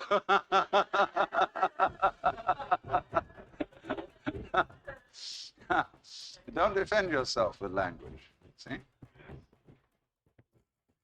That's like taking off an extra set of clothes.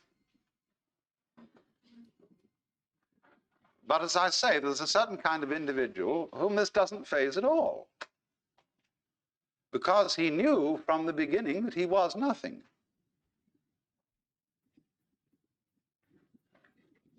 And nobody. And of course, that's a very important thing to know, because you have nothing to lose. He who sleeps on the floor will not fall out of bed. And he who has nothing to lose has really no fear, either of the loss of his property, his propriety, or his privacy. But there are other people who, in this situation of the loss of privacy, are completely degraded. The way, for example, we systematically deprive privacy from the intimate inmates of prisons and mental hospitals. You go into a mental hospital. All the Johns are completely exposed. Everything is smooth walls. There are no corners. There are no secrets. Everybody's sort of herded around, and they all look the same, put the same uniform, have the same haircut, and also in the army, in the Marine boot camps. The first thing is to degrade the individual ritually so that he has no privacy. And to see what happens to him if you do that. Now you may, the result of this is that you may brainwash him completely and make him nothing more than an obedient tool of the system. And in this case, you see what you've got. You're back again to monarchical politics. And so in a system where the design of the politics is that the community of human beings is ruled, whether by an individual monarch or by a totalitarian state, makes no difference. But the dynamics of that situation is that this community is not a group, it is a crowd. Now, we therefore have to understand the difference between a group and a crowd. Because this is the key to the whole thing, and if you understand this, you can get round the things that seem threatening in a society where there is no privacy. A crowd is structured in this way.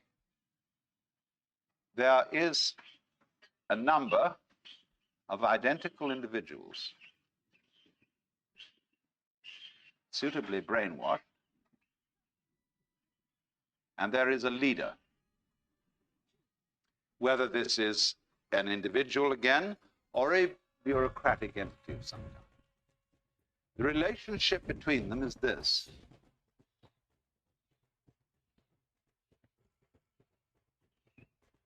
In other words, the line of communication is from the individual to the leader.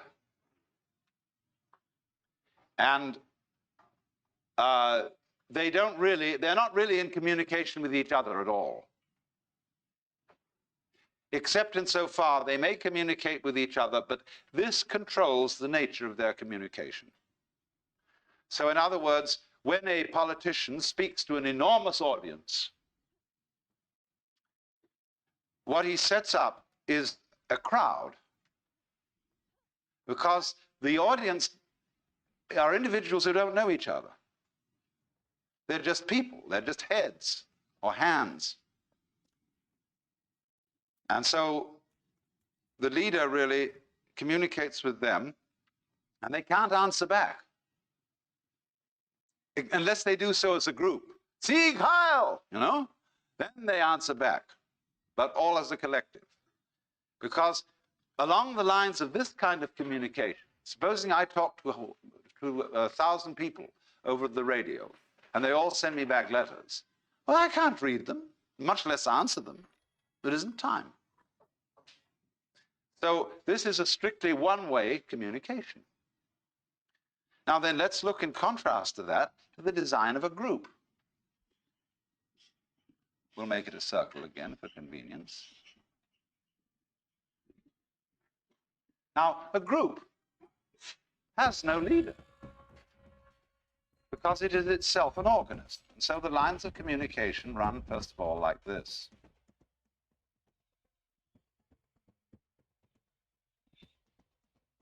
Well, no, this isn't very well drawn because I've got an odd number in it, but that's all right.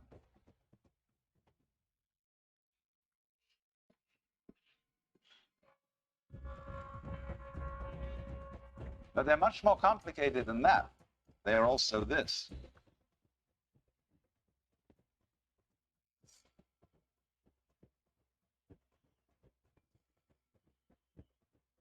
Now, you see what's going on. Let's go this one around. Who isn't he talking to yet? He isn't talking to that one. He's talking to this one. He isn't talking talking to this one. You see how, I'm not going to draw this, or it'll take forever. But the thing is that this sort of pattern is group communication. This sort of pattern is crowd communication. So a group, an effective group, a true group of human beings is one in which there are enough people, or not too many people, so that they can all know each other and are in communication with each other. Now then you say, how do you relate that sort of a cell to the larger human group? Why, very simply. Every group appoints one cell to represent it. And that cell goes and joins a group of representative cells. And they have to be of adequate size for them all to be in touch with each other.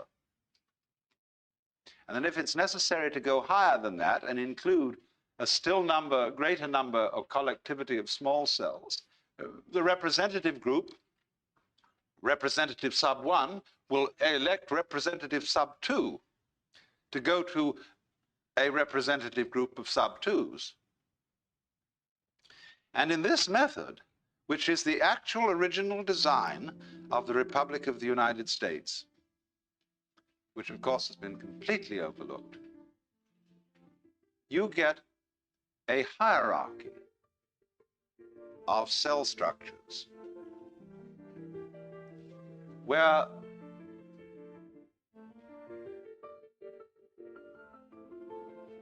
because I am in communication with you here, and I'm fully occupied in this system of communication, the chances are that I don't know a great deal about what other cell groups are doing, because it's too complicated for me to scan. But therefore, we will delegate one particular individual and say, you make a specialty of scanning these other groups around here, so that you have a wider knowledge. And so it goes, so that you have a hierarchical system of communication. You can call it government if you want to, because what we are simply talking about is an information system. So that, for example, one of these will not ever individually elect the President of the United States, but his representative at a certain level will. Because his representative at a certain level knows far more about who to select than he does, because he's made it his business to do so. Every individual can't do that. And so you will find that this is the system of direct representation used by all dictators. All dictators vote themselves into office by referendum. They take it to the people and say, you are the people, you elect me. Well, it's the easiest thing in the world to bamboozle an enormous number of people by mass persuasion to do practically anything you want. But you can't bamboozle that kind of structure. It's too strong. Here, with the mass communication, you see everybody getting the same thing. Now, oddly enough, you see, McLuhan, in his thought about the future of communications, says that with the development of the electronic circuits, we tend towards tribalism. And this precisely is tribalism. This is the monolithic state. This is the tribal community. This is utterly paternalistic, but this is different. This gives everybody a chance to have his say-so. And have his say-so not only in terms of a yes or no vote, but the unit, the tribe, is small enough for there to be a discussion. And that's why we can't understand about Indians, Amerindians, why they don't like the idea of voting. They have a powwow. They're like Quakers. The Quakers don't vote. They get what they call a sense of the meeting. because they all know each other and they consider putting a thing to a vote as a kind of unreasonable procedure. We should all get together and feel it out and establish through discussion a consensus. So this, as I say, is a very strong human cluster, very difficult to be pushed around by this. Now, as we have developed electronic communications thus far, we have things like great national hookups.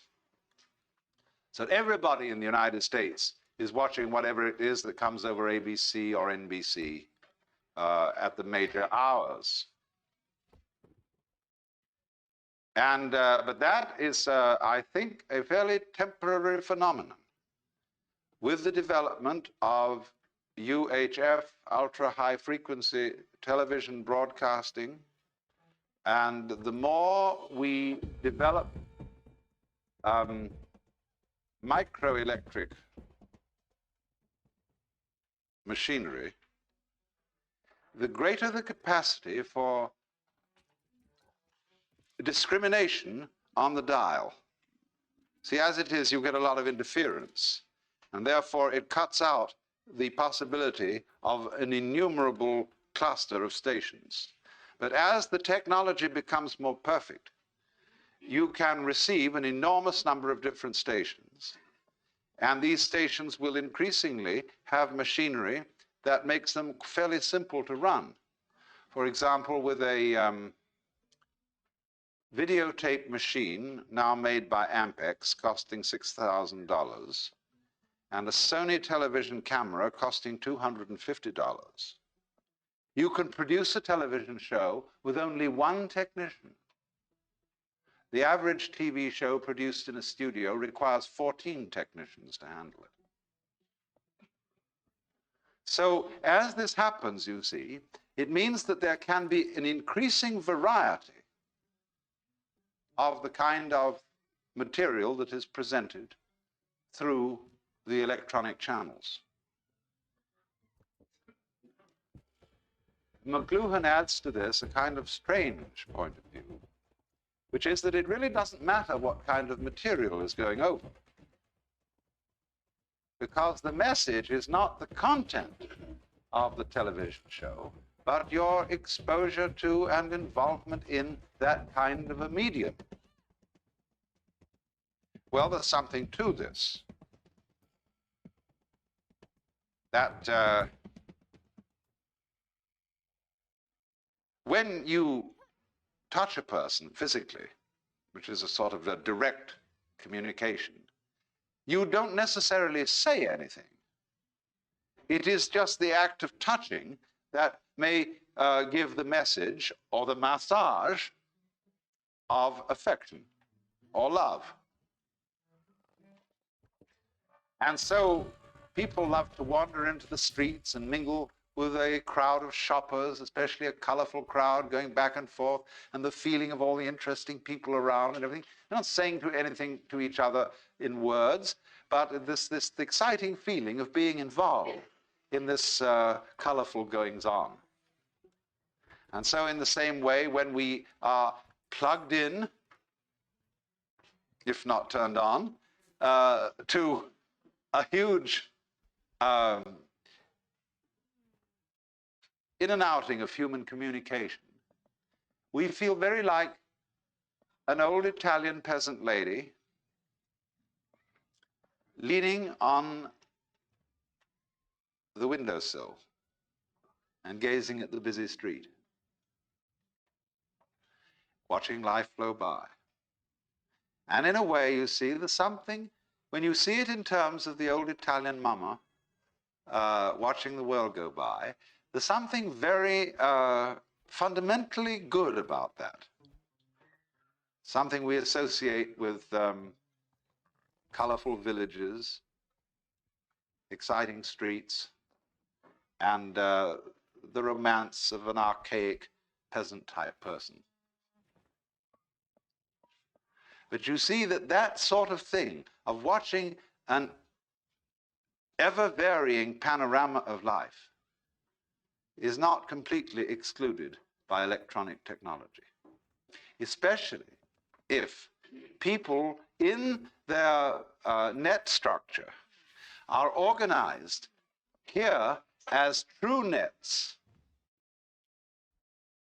This is not a true net. This is just a trap. Well, let's take an intermission.